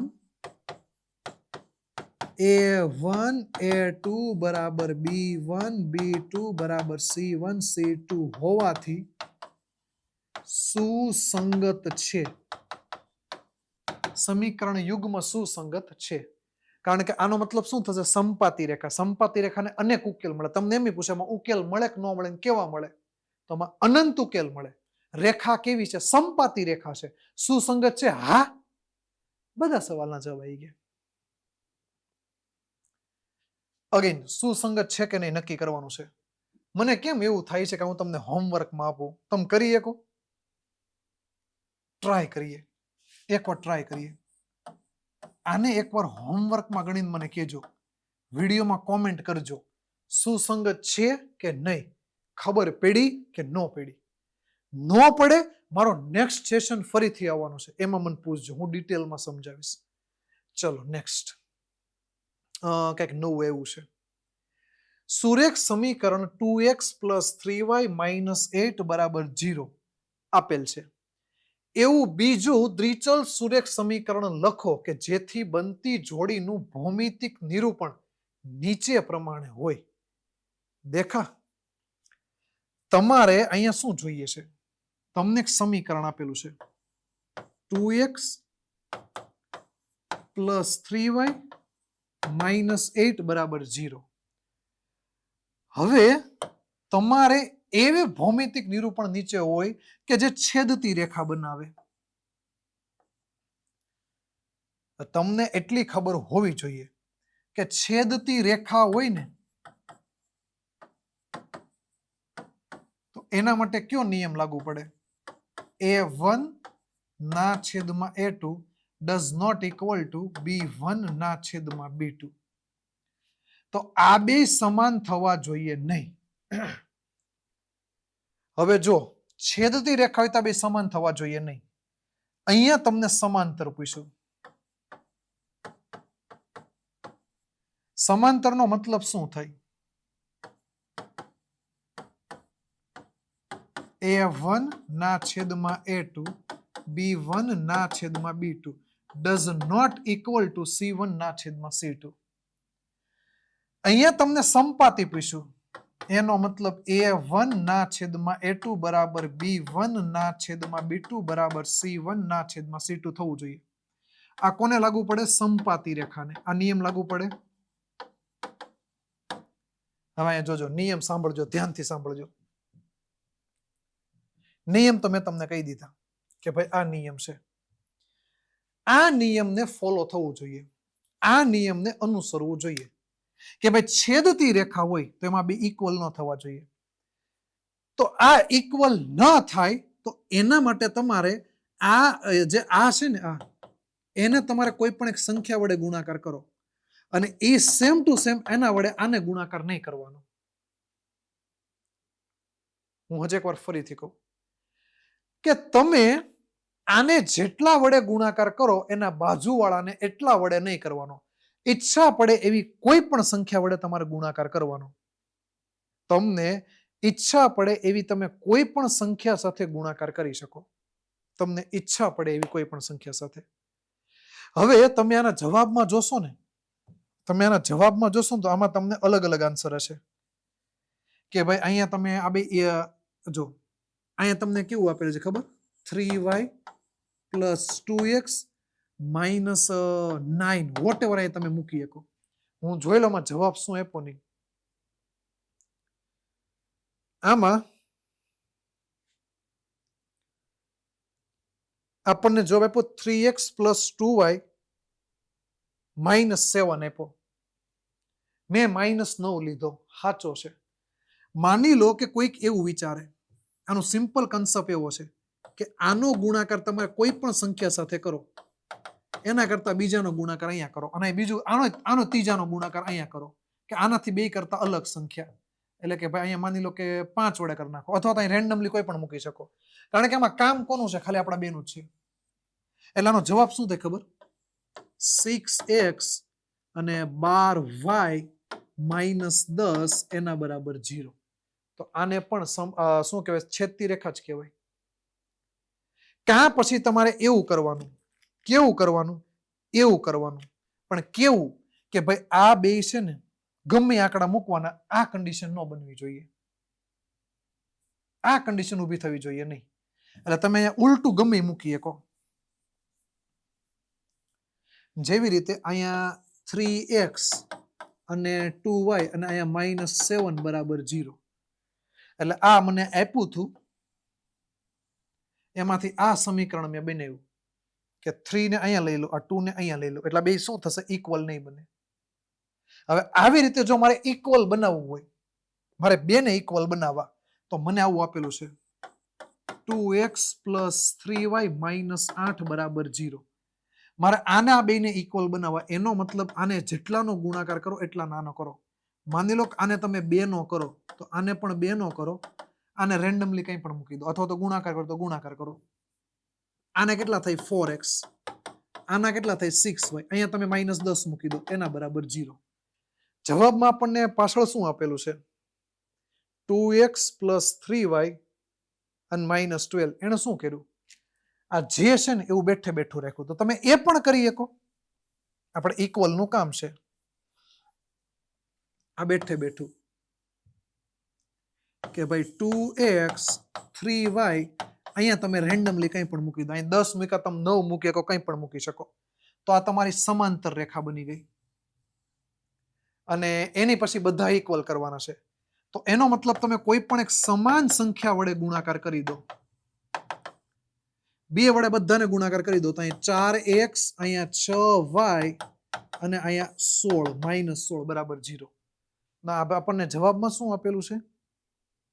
4x + 6y. હા, એને પણ 2 વડે કર્યું. માની લો કે કોઈ આને 3 વડે કરે તો જવાબ ખોટો ન પડ્યો. બધાને સમાન સંખ્યા વડે, આને 3 વડે ગુણાકાર કરો 6x, અને 3 વડે ગુણાકાર કરો 9y, અને 3 વડે ગુણાકાર કરો -24, 0. આ જવાબ થાય. સમાન ગુણાકાર થવો જોઈએ, કારણ કે બધા ઇક્વલ છે. અહીંયા 2 ને જ ઇક્વલ કરવાના છે. તો તમે આને જેનો ગુણાકાર કરો એને આનો જ કરો, આ અલગ મૂકી દો. અને ઇક્વલ નથી કરવાના તો આને જેનો ગુણાકાર કરો એને આને બીજાથી કરો, આને 2 થી કરો, 3 થી, 5 થી કરો, 10 થી, એ રીતે. તો ચલો આપણા 3 સવાલ થઈ ગયા. ઓકે, હવે આપણે ઉકેલોની હજી અત્યાર સુધી વાત કરી. આપણે હેની વાત કરી? ઉકેલોની વાત કરી. હવે કે આનો ઉકેલ મળશે કે નહીં મળે, સમપાતી રેખા છે કે બીજી કોઈ રેખા છે, પછી સુસંગત છે કે નથી, હવે એની વાત કરી. હવે એ બધી વાત થઈ ગઈ. હા, હવે વાત કરીએ આપણે ઉકેલની. ઉકેલ લાવવા માટેની આપણી પાસે 3 રીત છે. ઉકેલ લાવવા માટે આપણી પાસે 3 રીત છે. કઈ 3 રીત છે? સૌથી પહેલા આલેખની રીત, આદેશની રીત અને લોપની રીત. એમાં આજે આપણે આલેખની રીતની વાત કરીએ અને એની પછીના લેક્ચરમાં આપણે આદેશ અને લોપ એની આપણે નેક્સ્ટ લેક્ચરમાં બંનેની વાત કરશું. આજે આપણે કોની વાત કરશું? તો કે આદેશની રીતની વાત કરીશું. ચલો સર, આદેશના રીતની વાતો કરો. હાલો હું કરું. સૌથી પહેલા એમાં આલેખ તમને આવડતો હોવો જોઈએ. સૌથી પહેલા એમાં તમને આલેખ આવડતો હોવો જોઈએ. હવે આલેખ છે તો આલેખ છે તો એમાં આ વચ્ચેની છે લાઈન, એવી રીતે આ પણ વચ્ચેની લાઈન છે. તો આને કહેવાય એક્સ અક્ષ.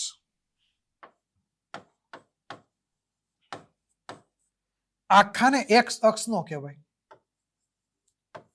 એટલાને કહેવાય. તો આને એક્સ ડેશ. એટલે સાહેબ કે અહીંયાથી અહીંયા આ 1 હોય ને તો અહીંયાથી આ -1 હોય, આ 2 હોય, આ -2, 3, 4, આ 5, આ 6, 7, 8, 9 અને આ 10. એવી રીતે -3, -4, -5, -6, -7, -8, -9, -10. સેમ આ 1, આ 2, આ 3, આ 4, આ 5, આ 6, આ 7, 8, 9 અને આ 10. આ -1, -2, -3, -4, -5, -6, -7, -8, -9, -10. આને કહેવાય વાય અક્ષ. અને આ બધા માઇનસ છે, આ બધા પ્લસ છે. તો આ માઇનસની નિશાની છે આગળ, આ ઓલાની નથી. એટલે આને કહેવાય વાય ડેશ અને આને કહેવાય વાય અક્ષ. અહીં એક બિંદુ છે. હવે આ બિંદુ ક્યાં છે? આ બિંદુ જે છે એ ક્યાં છે? તો એ બિંદુ ક્યાં છે ને એને લખવાની એક સ્ટાઇલ છે. કઈ રીતની? અહીંયા આવે એક્સ અક્ષ, એટલે કે એક્સ ઋણ કે ઈ, અને અહીંયા આવે વાય અક્ષ, આ બી આવે. કે આ બિંદુ એક્સ અક્ષ ઉપર ક્યાં છે? તો આ એક્સ અક્ષ, ત્યાંથી સીધી લીટી કરો અહીંયા. તો આ શું એવું? 4. તો એક્સ અક્ષ ઉપર 4. અને વાય અક્ષ ઉપર ક્યાં છે? અહીંયા. તો આ કેટલા નંબર આવ્યો? 3. તો અહીંયા આવે 3. તો આ બિંદુ ક્યાં છે? 4, 3 માં. એટલે એક્સ અક્ષમાં 4 અને વાય અક્ષમાં 3 છે. અને આ રીતે વચાય. ઓકે, બીજું આ બિંદુ ક્યાં છે? તો હું તમને સૌથી પહેલી, હવે આપણે બધાને લખવાની જરૂર નથી. અહીંયા કેમ મેં તમને કીધું 1, 2, 3, 4, 5, 6, 10 એ હવે બધાની જગ્યાએ લખવાની જરૂર નથી. હવે હું તમને ખાલી જસ્ટ સમજાવું કે મારે આ બિંદુ ક્યાં છે, મારે એ જાણવું છે. તો આ બિંદુ ક્યાં છે એ મારે જાણવું હોય તો સૌથી પહેલા મારે શું કરવું પડે? એને 2 અક્ષ ઉપર જોવું પડે. આ એક્સ અક્ષ ઉપર ક્યાં છે સાહેબ? 0 એ છે. સોરી, એક્સ અક્ષ ઉપર ક્યાં છે? તો કે સાહેબ અહીંયા છે. એટલે આ -1, -2, -3 અને -4 છે. એટલે એક્સ અક્ષમાં -4 છે. આ એક્સ અક્ષમાં ક્યાં છે? -4, આમ આ અહીંયા. અને વાય અક્ષમાં સીધું અહીંયા છે, તો 0. તો વાય અક્ષમાં 0, એક્સ અક્ષમાં -4 છે. કારણ કે વાય અક્ષ અહીંયા 0 થઈ જાય અને એક્સ અક્ષ અહીંયા છે.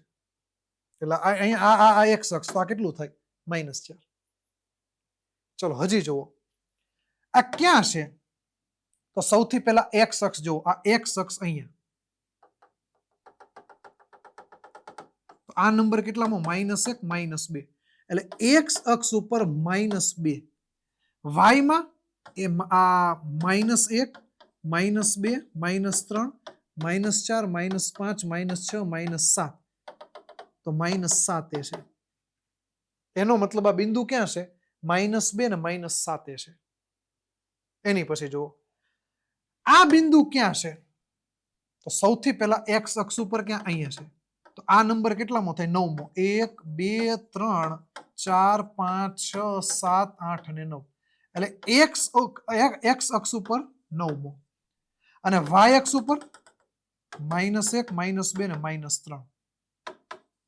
-3 તો કોઈ પણ બિંદુ ક્યાં છે એનાથી મારા ખ્યાલથી તમને ખબર પડી છે કે ભાઈ આ બિંદુ ક્યાં છે 9 અને -3 તો આનો મતલબ શું થાય આ x ની કિંમત છે અને આ y ની કિંમત છે આ x ની કિંમત આ y ની કિંમત આ x ની કિંમત આ y ની કિંમત આ x ની કિંમત આ y ની કિંમત આ છે ઓકે હવે આપણને આલેખની વાત કરેલી છે કે સુસંગત છે કે નહીં તે આલેખની મદદથી ચકાસો હવે આલેખની મદદથી કઈ રીતે ચકાસી શકાય તો સૌથી પહેલા હું તમને કહું આ મારી પાસે આલેખ છે આ આલેખ છે મારી પાસે જો આ આલેખમાં મને આવી સીધી બે લાઈન મળે એ લાઈન ગમે ના મળી શકે મને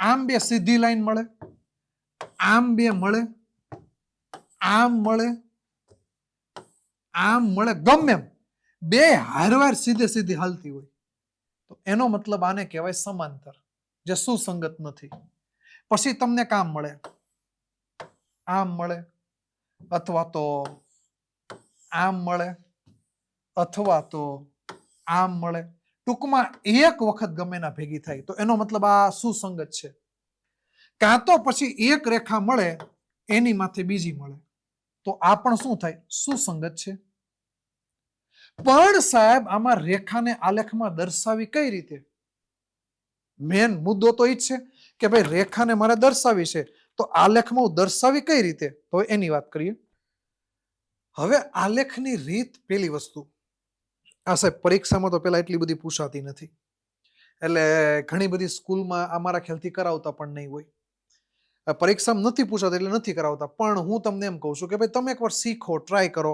કે ભાઈ કેવા શું માંગે છે દાખલો આવે છે કઈ રીતે એ તમે જોશો તો તમને કઈ આઈડિયા આવશે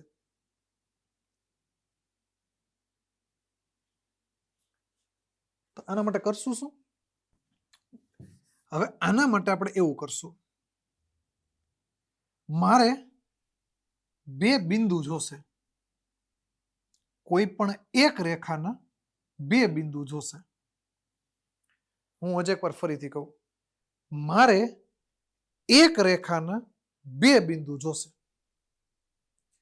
સાહેબ મને એક રેખાના બે બિંદુ કઈ રીતે મળે એ જ્યારે તમે કિંમત મૂકો ને ત્યારે મળે જ્યારે તમે કિંમત મૂકો ને ત્યારે મળે હવે સાહેબ કિંમત કઈ રીતે બધું કઈ રીતે હોય તો હું તમને કહું કે ભાઈ આપણે આલેખની રીતે આ જોવાનું છે તો આલેખની મદદથી આપણે જોવાનું છે તમે એને આપણી રીતે જોઈ શકો જો હું તમને કહું પેલા તો આ રેખા છે ને થોડીક આડાવળી છે અને વ્યવસ્થિત કરો જો આને વ્યવસ્થિત તમે કરશો તો આ x પ્લસ 3y માઇનસ 6 બરાબર 0 2x માઇનસ 3y માઇનસ 12 બરાબર 0 6 ને અહીંયા લાવો માઇનસ થાય 12 ને અહીંયા લાવો માઇનસ થાય હવે આ રીતે તમે જુઓ તો અહીં a1 બરાબર શું થાય આનો જે ગુણક હોય ને 1 b1 બરાબર શું થાય 3 c1 બરાબર કેટલા થાય -6 a2 બરાબર કેટલા થાય 2 b2 બરાબર કેટલા થાય -3 c2 બરાબર કેટલા થાય -12 હવે તમે સુસંગત છે કે નહીં એ તમે નક્કી કરો તમે આ રીતે કરી શકો a1 ના છેદમાં a2 1 ના છેદમાં b b1 ના છેદમાં b2 -3 3 ના છેદમાં -3 3 3 કેન્સલ તો -1 આ બે સમાન નથી જો a1 does not equal to a2 થાય તો એનો મતલબ એ સુસંગત છે પણ સાહેબ આપણે તો આને આલેખની રીતે જોતું હોય તો આપણે આને આલેખની રીતે જોતું હોય તો એના માટે શું કરવાનું, હવે એની વાત કરીએ. તો એના માટે સૌથી પહેલા તમારે બે બોક્સ બનાવવાના આ રીતે.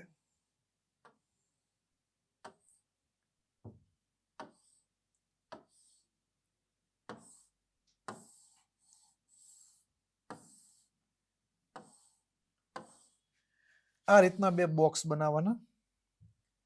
અહીંયા એક્સ આ સમીકરણ 1 ઉપરથી અને આ સમીકરણ 2 પરથી. અહીંયા જોજો, આમાં આપણે આ શું કામ કર્યું ખબર? આ શું કામ કર્યું ખબર? આ આપણે આની હાટું કર્યું કે સુસંગત છે આપણી રીતે, ગુણોત્તરની રીતે શોધ્યું, પણ આપણે આલેખની રીતે જોતું છે તો એમાં આ પણ ચાલે. એમાં તમારે અહીંયા એક્સ મૂકવાનો અને પછી એક્સ મૂકો. હા, હવે એમાં તમે કાં તો બે વસ્તુ કરી શકો. અહીંયા તમે વાય મૂકો તો અહીંયા એક્સ બરાબર શું થાય, કાં તો તમે ગમે એક મૂકી શકો. તો એક્સ બરાબર શું થાય? 6 - 3y થાય. કઈ રીતે? આ એક્સ એકલો રાખું, આ એક્સ ને અહીંયા રાખું તો એના બરાબર શું થાય? 6 ને ત્યાં રહેવા દો. આ 3y પેલી બાજુ જાય તો માઇનસ. એક્સ બરાબર 6 - 3y. એક્સ બરાબર 6 - 3y. આમ થાય. આમાં તમારે કોઈ આ બે ચલને અહીંયા એક્સ ને વાય ને મૂકવાનો. વાય ને એમનેમ રાખો તો એક્સ બરાબર લેવાનું, અને જો એક્સ ને એમનેમ રાખો, માની લો તમે એક્સ ને એમનેમ રાખો તો અહીંયા વાય બરાબર લેવાનું. તો વાય બરાબર શું થાય? તો આ 3y આ 6 એક્સ પેલી બાજુ જાય તો માઇનસ, અને વાય બરાબર 6 - x ના છેદમાં 3. તો અહીંયા તમારે આ રીતે લેવાનું 6 - x ના છેદમાં 3. પણ હું તમને એમ કહું, આમાં અપૂર્ણાંક કહેવું, આમાં મજા ન આવે. તો આના માટે તમારે શું કરવાનું ખબર? થોડીક મજા આવે ને, એકલું અટુલું હોય ને એને ગોતવાનું. આ એક્સ એકલો અટુલો કહેવાય. તો એક્સ એકલો અટુલો હોય ને તો એને એક્સ બરાબર લખવાનું કે ભાઈ એક્સ બરાબર કેટલા થાય? 6 - 3y. અને અહીંયા લઈ લો વાય. હવે આ રીતે તમારે અહીંયા શું કરવાનું છે? હવે વાય બરાબર કોઈ પણ કિંમત લઈ લો. માની લો વાય બરાબર 0 લો તો એક્સ બરાબર કેટલા થાય? તો આ 0 થાય. 3 × 0 0. તો અહીં 6. હા, આ તમને પરીક્ષામાં બહુ ઓછું પૂછાય છે, કાં તો નહિવત પૂછાય છે. તો તમે આ પોર્શનને સ્કીપ કરી શકો છો. આ લેક્ચર તમારો અહીં તમે એન્ડ કરી શકો છો. પણ આ તો જેને શીખવું છે એના માટે છે, કારણ કે હવે જે આદેશ અને લોપ છે હું નેક્સ્ટ લેક્ચરમાં કરાવીશ. તો અહીંયા સુધી જેને જેવું હોય જોઈ શકો છો. હવે આ પરીક્ષામાં નથી પૂછાતું, પણ જેને શીખવાની ધગશ છે એ લોકો જોવો. હવે અહીંયા વાય બરાબર એવી કિંમત લેવાની, કોઈ પણ લઈ શકો, 1 2 3 4, અહીં 0 લેવાની. જનરલી એવી કોશિશ કરવાની કઈ પોઈન્ટમાં ન આવે. હવે વાય બરાબર તમે કેટલા લો? અહીંયા વાય બરાબર 2 લો, કાં તો 1 લો. હાલો, વાય બરાબર 1 લો. વાય બરાબર 1 તો 3 × 3, 6 માંથી 3 જાય તો 3. એટલે અહીંયા તમને શું મળ્યું ખબર? કે જો વાય બરાબર 0 તો એક્સ બરાબર 6. તો એ હવે તમે આલેખમાં ગોતો કે વાય બરાબર 0, વાય બરાબર 0 તો એક્સ બરાબર 6. તો એક્સ પ્લસ 6, 1 2 3 4 5 અને 6. એટલે આ વાય 0 અને એક્સ 6, તો એ બિંદુ અહીંયા આવે. એટલે આ બિંદુ, આ પેલું બિંદુ થયું. એવી રીતે બીજું બિંદુ ગોતો કે વાય 1 તો એક્સ 3. એક્સ 3 આખી 3 ની લીટી, તેમાં વાય કેટલા? 1. આ વાય 1. તો આ બે અહીંયા ભેગા થાય. આ બે ક્યાં ભેગા થાય? અહીંયા. આ બીજું બિંદુ. હવે તમારે આમાંથી એક રેખા પસાર કરવાની, એ હમણાં આપણે કરીએ. એની પછી બીજી કન્ડિશનને જુઓ. હવે બીજા સમીકરણ ઉપરથી. હવે સાહેબ આમાં કોઈનો ફાયદો નથી, તો તમે કોઈ પણ લઈ લો. અહીંયા એક્સ લઈ લો, અહીંયા વાય બરાબર લખો. તો વાય બરાબર શું થાય? તો આ 2x છે, એમાં 12 ને અહીંયા લાવો એટલે -12 થાય, અને આને પેલી બદલી જાય એટલે +3y થાય. હવે અહીંયા y બરાબર શું થાય? તો 3 છેદમાં જાય તો 2x - 12 ના છેદમાં 3. તો y બરાબર કેટલા થયા? 2x - 12 ના છેદમાં 3. હવે જો તમે x બરાબર 0 લો, આ x બરાબર 0, તો x બરાબર 0 લો તો 2 ગુણ્યા 0 0, -12 ના છેદમાં 3, તો -4 આવે. હવે જો તમે 1 લેશો ને, અહીંયા 1, તો 2 એકા 2 અને -12 એટલે -10 ના છેદમાં 3 આવે. આ તો પોઈન્ટમાં આવે, આનો ચાલે. 2 લેશો તો અહીં 4, તો આમાંથી 4 જશે તો કેટલા આવશે? તો કે 8, એ નો ચાલે. 3 લેશો તો હા 3 માં ભેગું થાય. જો તમે x બરાબર 3 લો તો 3 દુ 6 -12 અને ના છેદમાં 3, 6 માંથી 12 જાય તો -6 ના છેદમાં 3 એટલે -2 આવે. હવે આ બિંદુને ગોતો. હવે એ બિંદુને ગોતો. 0 x બરાબર 0 અને y બરાબર -4, તો આ -1 -2 -3 -4 એટલે ઈ પોઈન્ટ અહીંયા થયું. આ બીજી રેખાની વાત આલે, એટલે કલર બદલાઈ નાખો. x બરાબર જો તમે 3 લો, x બરાબર 3, આ x બરાબર 3 લો, તો y બરાબર -2 આવે. તો y બરાબર -2, આ -2 અને 3 અહીંયા ભેગું થાય. x બરાબર 3, y બરાબર આ બે રેખા થઈ. હવે જ્યારે તમે આ બે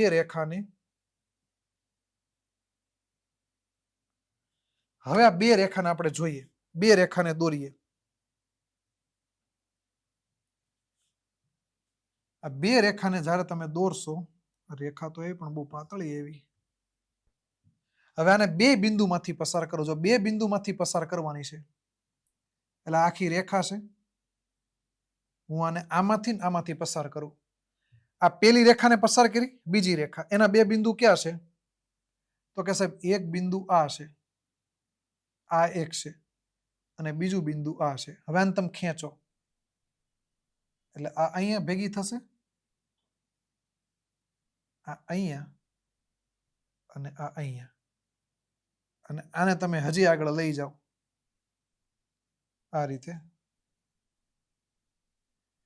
તો અહીંયા શું થઈ? મુલાકાત થઈ, મુકાલાત થઈ. અહીંયા શું થઈ? મુકાલાત થઈ. હા, એનો મતલબ આ રેખા કેવી છે? છેદતી રેખા. આ રેખા કેવી થઈ? છેદતી રેખા. છેદતી રેખા હોય એટલે એનો ઉકેલ મળે એટલે સુસંગત છે. આ શું છે? સુસંગત છે. પેલા આપણે આ ગુણોત્તરની રીત, આ રેખાની રીત, એટલે કે આલેખની રીત, આ રીતે. અને જો કદાચ હું એમ પૂછવા બિંદુ કયું છે, તમે કહી શકો? આ ક્યાં છેદાણી? તો સાહેબ એક્સ અક્ષ જુઓ, આ એટલે 1 2 3 4 5 6, સોરી વાય 6 છે અને એક્સ અહીંયા. તો આ -1 -2 -3 -4 -5 -6 -7 -8 -9, તો અહીંયા આવશે -9. તો એનો મતલબ કે આ બંને રેખા જે છે એના ઉકેલે મને મળી ગયો. એનો મને ઉકેલે મળી ગયો કે x બરાબર -9 અને y બરાબર 6. આને ઉકેલ કહેવાય. આને શું કહેવાય? ઉકેલ. કે x બરાબર -9 અને y બરાબર 6. તો આપણને અહીંયા આપણે સુસંગત છે કે નહીં એ આપણે આ ગ્રાફની મદદથી ચકાસી લીધું અને આપણને એનો ઉકેલ પણ મળી ગયો. એટલે x બરાબર ને y બરાબર આપણને કિંમત પણ મળી ગઈ. એટલે જો તમે આમાં x બરાબર 9 મૂકો, -9, અને y બરાબર તમે 6 મૂકો ને, તો તમારો જવાબ 6 જ આવે. બોલો, x બરાબર -9, આ x છે ને એના બરાબર -9 અને y બરાબર 6, 6 તેરી 18. 6 y બરાબર કેટલા છે? આ y બરાબર 1 2 3 4 5 6. તો y બરાબર 6 મૂકો એટલે 6 તેરી 18 અને x બરાબર 9, તો એ 9 જ આવે. ઉકેલ થવો જોઈએ ને. x બરાબર 9, તો એ -18 અને y બરાબર કેટલા આવશે? 6, 6 તરી 18. તો આ તો ઉકેલ નથી મળતો. એક જ સેકન્ડ.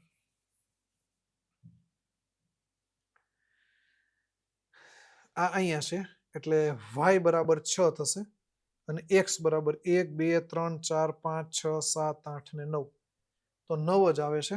-9. x બરાબર -9 અને y બરાબર 6. આ બે કેન્સલ થાય તો અહીંયા કેટલા આવે 3x અને અહીંયા આવે 18. x બરાબર 6 આવશે. x બરાબર 6 આવશે.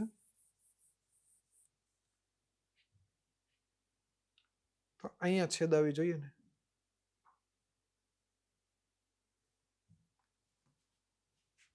x બરાબર 0, y બરાબર -4, y બરાબર -4, x બરાબર 0. આ નથી, સોરી આ નથી, આ બંને છે. એક જ સેકન્ડ, આપણે અહીંયા એક થોડીક સિલી મિસ્ટેક થઈ ગઈ પોઈન્ટમાં. મને એમ કે આ જો આ પોઈન્ટ છે ને, આ નથી, આ બંને છે.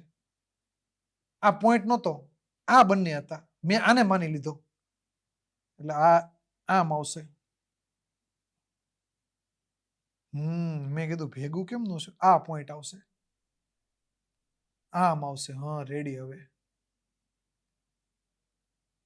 કારણ કે આ પોઈન્ટ નથી, આ તો મેં ખાલી આમનમ લખ્યું હતું, આમનમ ગણવા માટે કે આ 0 છે.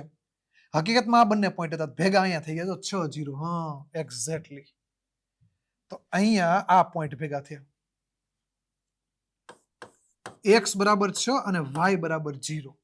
એટલે હવે તમારા ઉકેલ મળી ગયા કે તમે x બરાબર 6 મૂકો ને અને y બરાબર 0 મૂકો તો 6 જ આવે. x બરાબર 6 મૂકો ને y બરાબર 0 મૂકો તો 12 જ આવે. આવી ગયો જો, મૂકી જો, જવાબ આવી જાય છે. ચલો ડન. એ આપણને પૂછ્યું નતું છતાં પણ આપણે શોધી નાખ્યું. આને કહેવાય ઉકેલ. ઓલું મેં આને પોઈન્ટ માની લીધો હતો, સમજાવવામાં મેં પોઈન્ટ કર્યો છે ત્યાં. ઓકે ચલો ડન.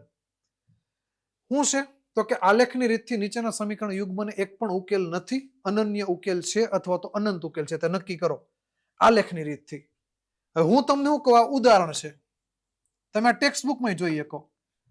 આપણે પરીક્ષામાં નથી પૂછાતા, આપણે સ્વાધ્યાયના દાખલા જોઈએ કે ભાઈ નીચેના પૈકી કયું સુરેખ સમીકરણ યુગ્મ સુસંગત છે કે સુસંગત નથી તે જણાવો. અને જો તે સુસંગત હોય તો આલેખની રીતથી ઉકેલ શોધો. એટલે ઉકેલે શોધવાનો છે, બે કામ કરવાનું છે. તો આપણે સૌથી પહેલા આપણે એના માટે શું કરશું કે સુસંગત છે કે નહીં એ નક્કી કરશું. તો સમીકરણ યુગ્મ સુસંગત છે કે નહીં તે જણાવો. હવે એટલામાં તમે સુસંગત છે કે નહીં એ જણાવો, એ તમે કઈ રીતે ડિસાઈડ કરી શકો? અને પહેલા આ રીતે x + y -5 બરાબર 0, 2x + 2y -10 બરાબર 0. તો અહીંયા a1 બરાબર 1, b1 બરાબર 1 અને c બરાબર -5. a1 બરાબર 2, b1 બરાબર 2 અને c1 બરાબર -10. આ રીતે આપેલું છે. તો હવે આના માટે તમે આ કરી શકો a1 ના છેદમાં a2 એટલે a1 1 અને a2 2, b1 ના છેદમાં b2, b1 1 b2 એટલે 1 ના છેદમાં 2. આ બંને ઇક્વલ થયા. તો હવે ત્રીજું કે ભાઈ c1 ના છેદમાં c2, તો c1 બરાબર -5, c2 બરાબર -10 એટલે -1 ના છેદમાં 2. તો એનો મતલબ બધા ઇક્વલ થઈ ગયા. તો આમ a1 ના છેદમાં a2 બરાબર b1 ના છેદમાં b2 ના છેદમાં c1 c2 હોવાથી સમાંતર છે, સોરી સંપાતી છે હોવાથી આ સુસંગત છે. હવે આપણને શું પૂછ્યું? જો તે સુસંગત હોય તો આલેખની રીતનો ઉકેલ લાવો, એટલે x અને y ની કિંમત શોધો. જો x અને y ની કિંમત જોતી હોય તો મેં તમને કીધું પ્રમાણે તમારે પહેલા બે બોક્સ બનાવવા પડે. આ પહેલું બોક્સ અને આ બીજું બોક્સ.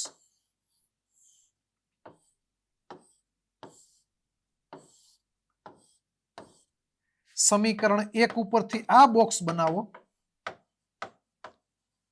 અને સમીકરણ 2 ઉપરથી આ બોક્સ બનાવો. હવે એમાં અહીંયા જોઈ લેવાનું કે ભાઈ x બરાબર અહીંયા x લો તો y બરાબર શું થાય?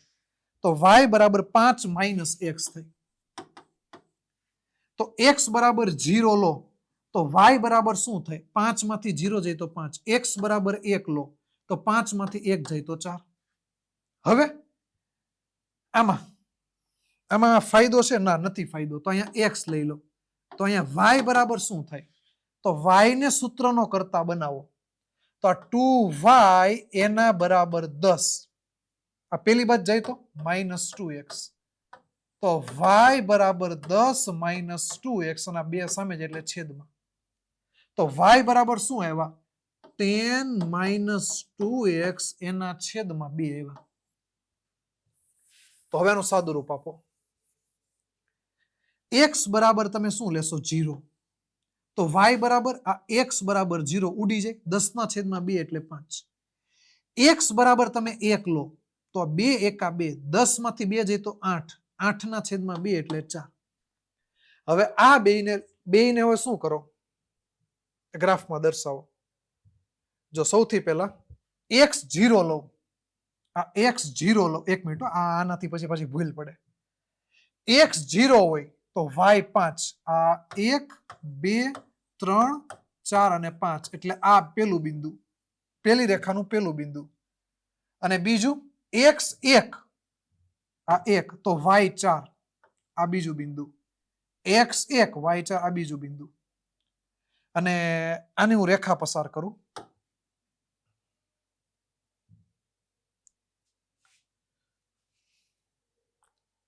હેડની ભાઈ આ રેખા આમાંથી હું પસાર કરું, આ બે બિંદુમાંથી આ રીતે. ડન. આ પેલી રેખા આપણે પસાર કરી. હવે આના બીજા બિંદુ જોઈએ, એનો કલર બદલાઈ નાખીએ. x0 તો y5, x0 તો y5 અગેન આ પેલું બિંદુ અહીંયા આવ્યું, અને x1 તો y4, x1 તો y4 આ બીજું બિંદુ અહીં આવ્યું. તો એનો મતલબ આ બીજી રેખા પણ એની જ થઈ. પેલી રેખા અને બીજી રેખા બે ઉપરા સાપરી છે.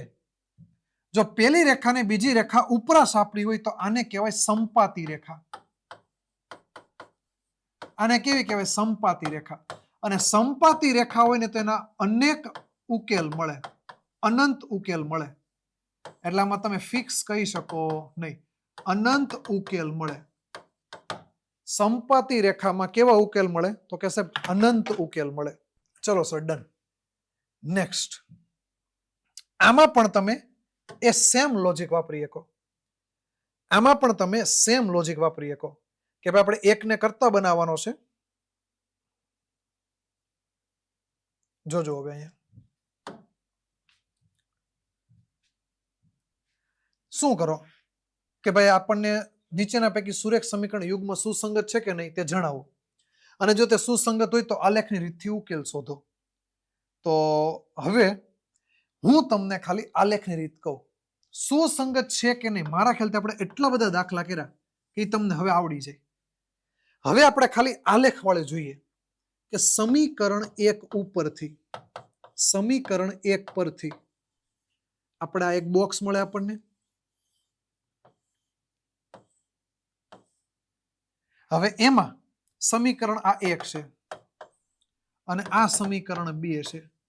તો સમીકરણ 1 ઉપરથી અહીંયા x મૂકો તો y બરાબર કેટલા થાય? તો આ x માઇનસ y માઇનસ 8 એના બરાબર 0 હોય.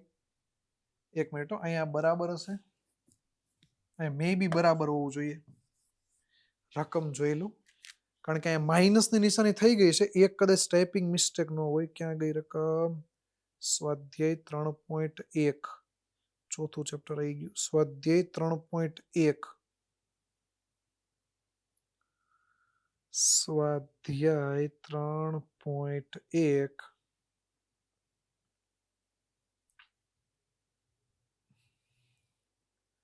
એનો કેટલામો દાખલો? ચોથાનો બીજો. યસ, બરાબર જ છે. માઇનસ થઈ ગયેલો છે પણ માઇનસ નથી, આમ બરાબર છે. તો x અને આપણે y બરાબર કેટલા થાય? તો જો x માઇનસ y એના બરાબર 8, તો x માઇનસ 8, 8 પેલી બાદ જઈને y અહીંયા, તો y બરાબર x માઇનસ 8 આવે. હવે તમને જે બિંદુ જોઈએ એ તમે લો.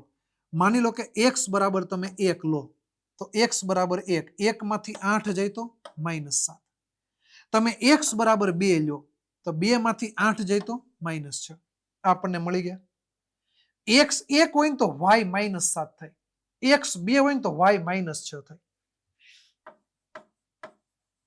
સમીકરણ 2 પરથી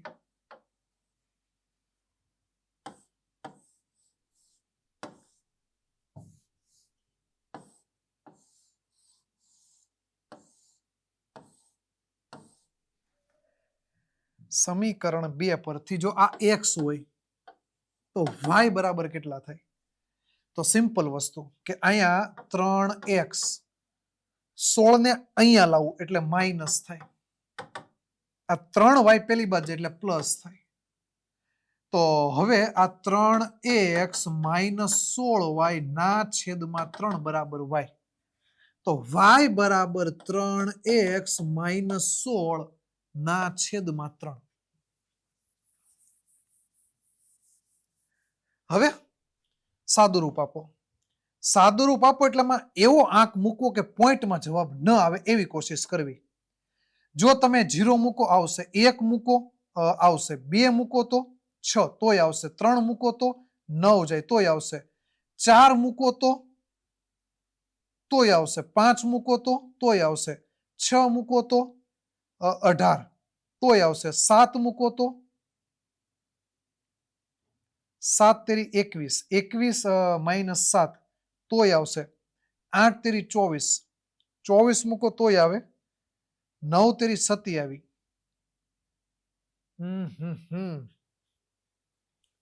આમાં ગમે મૂકો આવે છે, એનો મતલબ કે ગમે કંઈક લોચો હોવો જોઈએ. ગમે કંઈક લોચો હોવો જોઈએ. લોચો શું છે? તો પેલા તમે સુસંગત છે કે નહીં તમે ચકાસો એટલે તમને આઈડિયા આવી જશે. જો અહીંયા A1 એના બરાબર કેટલા? 1. B1 એના બરાબર કેટલા? -1. C1 એના બરાબર કેટલા? તો કે -8. કેમ સાહેબ? કારણ કે આ બરાબર છે, આ બાજુ તો માઇનસ થાય. હવે અહીંયા A2 એના બરાબર 3, B2 એના બરાબર -3, C2 એના બરાબર -16. હવે આનું તમે સાદું રૂપ આપશો એટલે તમને કેવી રેખા મળશે? તો જુઓ A1 ના છેદમાં A2 એટલે 1 ના છેદમાં 3 થાય, B1 ના છેદમાં B2 એટલે -1 -3 માઇનસ કેન્સલ, 1 ના છેદમાં 3, C1 ના છેદમાં C2 -8 -16 આ બે કેન્સલ, 8 દુ 16, 1 ના છેદમાં 2. એનો મતલબ A1 ના છેદમાં A2 બરાબર 1 ના છેદમાં 3 એટલે એના બરાબર B1 ના છેદમાં B2 બરાબર does not equal two C1 ના છેદમાં C2. એટલે એનો મતલબ આનો ઉકેલ મળશે જ નહીં. ઉકેલ ના મળે તો આલેખમાં તમે દર્શાવી જ ન શકો. જો તમને ઉકેલ ના મળે તો તમે એને આલેખમાં દર્શાવી જ ન શકો. એટલે ભેગું જ ન થાય. ચલો એની પછી નેક્સ્ટ. એટલે પેલા આપણે એ જ જોવું પડે કે સુસંગત છે કે નહીં. ઓકે ચલો નેક્સ્ટ જોઈએ કે આ A1 બરાબર 2, B1 બરાબર 1, C1 બરાબર 6, A2 બરાબર 4, B2 બરાબર -2 અને C2 બરાબર -4. તો A1 ના છેદમાં A2 એટલે 2 ના છેદમાં 1 અને B1 ના છેદમાં B2 એટલે 1 ના છેદમાં -2. તો આના ઉપરથી જ આપણને ખબર પડે છે કે ભાઈ A1 ના છેદમાં A2 does not equal two B1 ના છેદમાં B2. એટલે પહેલા તો શું થશે? સુસંગત છે. આ શું છે? સુસંગત છે. જો સુસંગત હોય તો એનો આપણને ઉકેલ મળે. તો સમીકરણ 1 પરથી બોક્સ બનાવો, અહીંયા મૂકો x તો અહીંયા આવશે y. y બરાબર શું થાય? તો y બરાબર શું થાય? જો y ને એઝ ઇટ ઇઝ રાખો તો 6 પેલી બાદ જાય તો પ્લસ, 6 પેલી બાદ જાય તો પ્લસ, અને આ 2x પેલી બાદ જાય તો માઇનસ. એટલે y બરાબર 6 માઇનસ 2x, 6 માઇનસ 2x. અને હવે કિંમત મૂકો, x બરાબર 0 મૂકો તો આ 0 થઈ જાય તો અહીંયા 6 આવે. x બરાબર 1 મૂકો તો અહીંયા 1 મૂકો તો શું થશે? 2 એકા 2, 6 માંથી 2 જાય તો અહીંયા 4 આવે. આવી જ રીતે સમીકરણ 2 ઉપરથી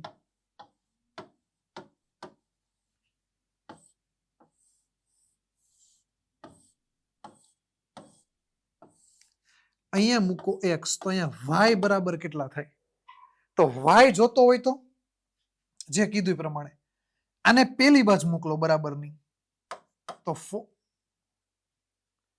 4x માઇનસ 4, y તો પેલી બાજુ જતું રહ્યું એટલે અહીંયા આવે 2y. હવે y જ જોતો હોય તો 2 છેદમાં જાય, 4x માઇનસ 4 ના છેદમાં 2. તો y બરાબર શું થયું? 4x માઇનસ 4 ના છેદમાં 2. x બરાબર તમે 0 મૂકો, x બરાબર 0 તો માઇનસ 4 ના છેદમાં 2 એટલે માઇનસ 2. x બરાબર તમે 2 મૂકો, એક જ મૂકો તો 4 એકા 4 અને માઇનસ 4 એટલે 0. આપણને બંનેના પોઈન્ટ મળી ગયા. હવે બંનેના પોઈન્ટ મૂકીએ આપણે. સૌથી પહેલા પેલી રેખાના કે x 0 તો y 6, 1 2 3 4 5 અને 6 અહીંયા આવશે આ જે પોઈન્ટ. આ પેલો પોઈન્ટ, બીજો પોઈન્ટ. જો x 1 હોય, આ x 1 હોય તો y 4 આ બીજો પોઈન્ટ, y 4 x 1 પેલો મૂકી દીધો. હવે બીજી રેખાનો કલર બદલાઈ નાખીએ. x 0 તો y બરાબર -2, આ y છે, આ -1 અને આ -2. x બરાબર 0 એટલે આ પેલો પોઈન્ટ અહીંયા. બીજો પોઈન્ટ x બરાબર 1 મૂકો, x બરાબર 1, y બરાબર 0 આ બીજો પોઈન્ટ. હવે તમે આમાંથી રેખાને પસાર કરો, આ રીતે.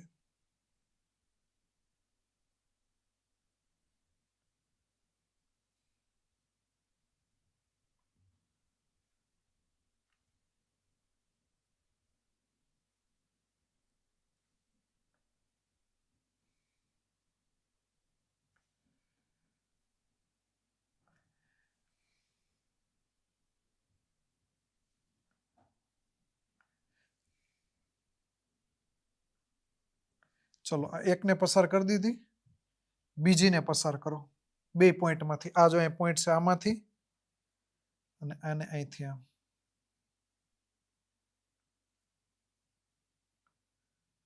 ડન. તો જો હવે આ રેખા કેવી થઈ? તો કે સાહેબ છેદતી રેખા. અહીંયા છેદે છે, અહીંયા જુઓ તમે, આપણને અહીંયાથી પણ શું ખબર પડી? સુસંગત છેદતી રેખા ડઝ નોટ ઇક્વલ ટુ. છેદતી રેખા છે એનો મતલબ અહીંયા પોઈન્ટ ભેગા થયા. તો આ x અક્ષ કયો છે? 2. y અક્ષ કયો છે? 2. તો 2 2 આ આપણો જવાબ થાય. તો આ આપણો શું થાય? ઉકેલ મળે. એટલે ઉકેલ શું મળે? 2 2. તમે અહીંયા 2 મૂકો અને અહીંયા 2 મૂકો. 2 ગુણ્યા 2 4 ને 2 6, 6 માંથી 6 જાય 0. તમે અહીંયા 2 મૂકો તો કેટલા આવે? 8. અહીંયા 2 મૂકો તો 4. 8 માંથી 4 કાઢો તો 4, 4 માંથી 4 કાઢો તો 0. તો ઉકેલ પણ આપણો શું મળી ગયો? 2 2. તો આ કઈ રીત થઈ? આ આલેખની રીત થઈ. તો આલેખની રીતે તમે આ રીતે દાખલા સોલ્વ કરી શકો. ડન. તો હવે 1-2 દાખલા મેં બાકી રાખેલા છે, જે તમે જાતે ટ્રાય કરો જસ્ટ પ્રેક્ટિસ માટે. અને જે બાકીની 2 રીત છે, આદેશની રીત અને લોપની રીત, એ આપણે નેક્સ્ટ પાર્ટમાં જોશું. તો અહીંયા સુધી રાખીએ છીએ. Thanks for watching. God bless you.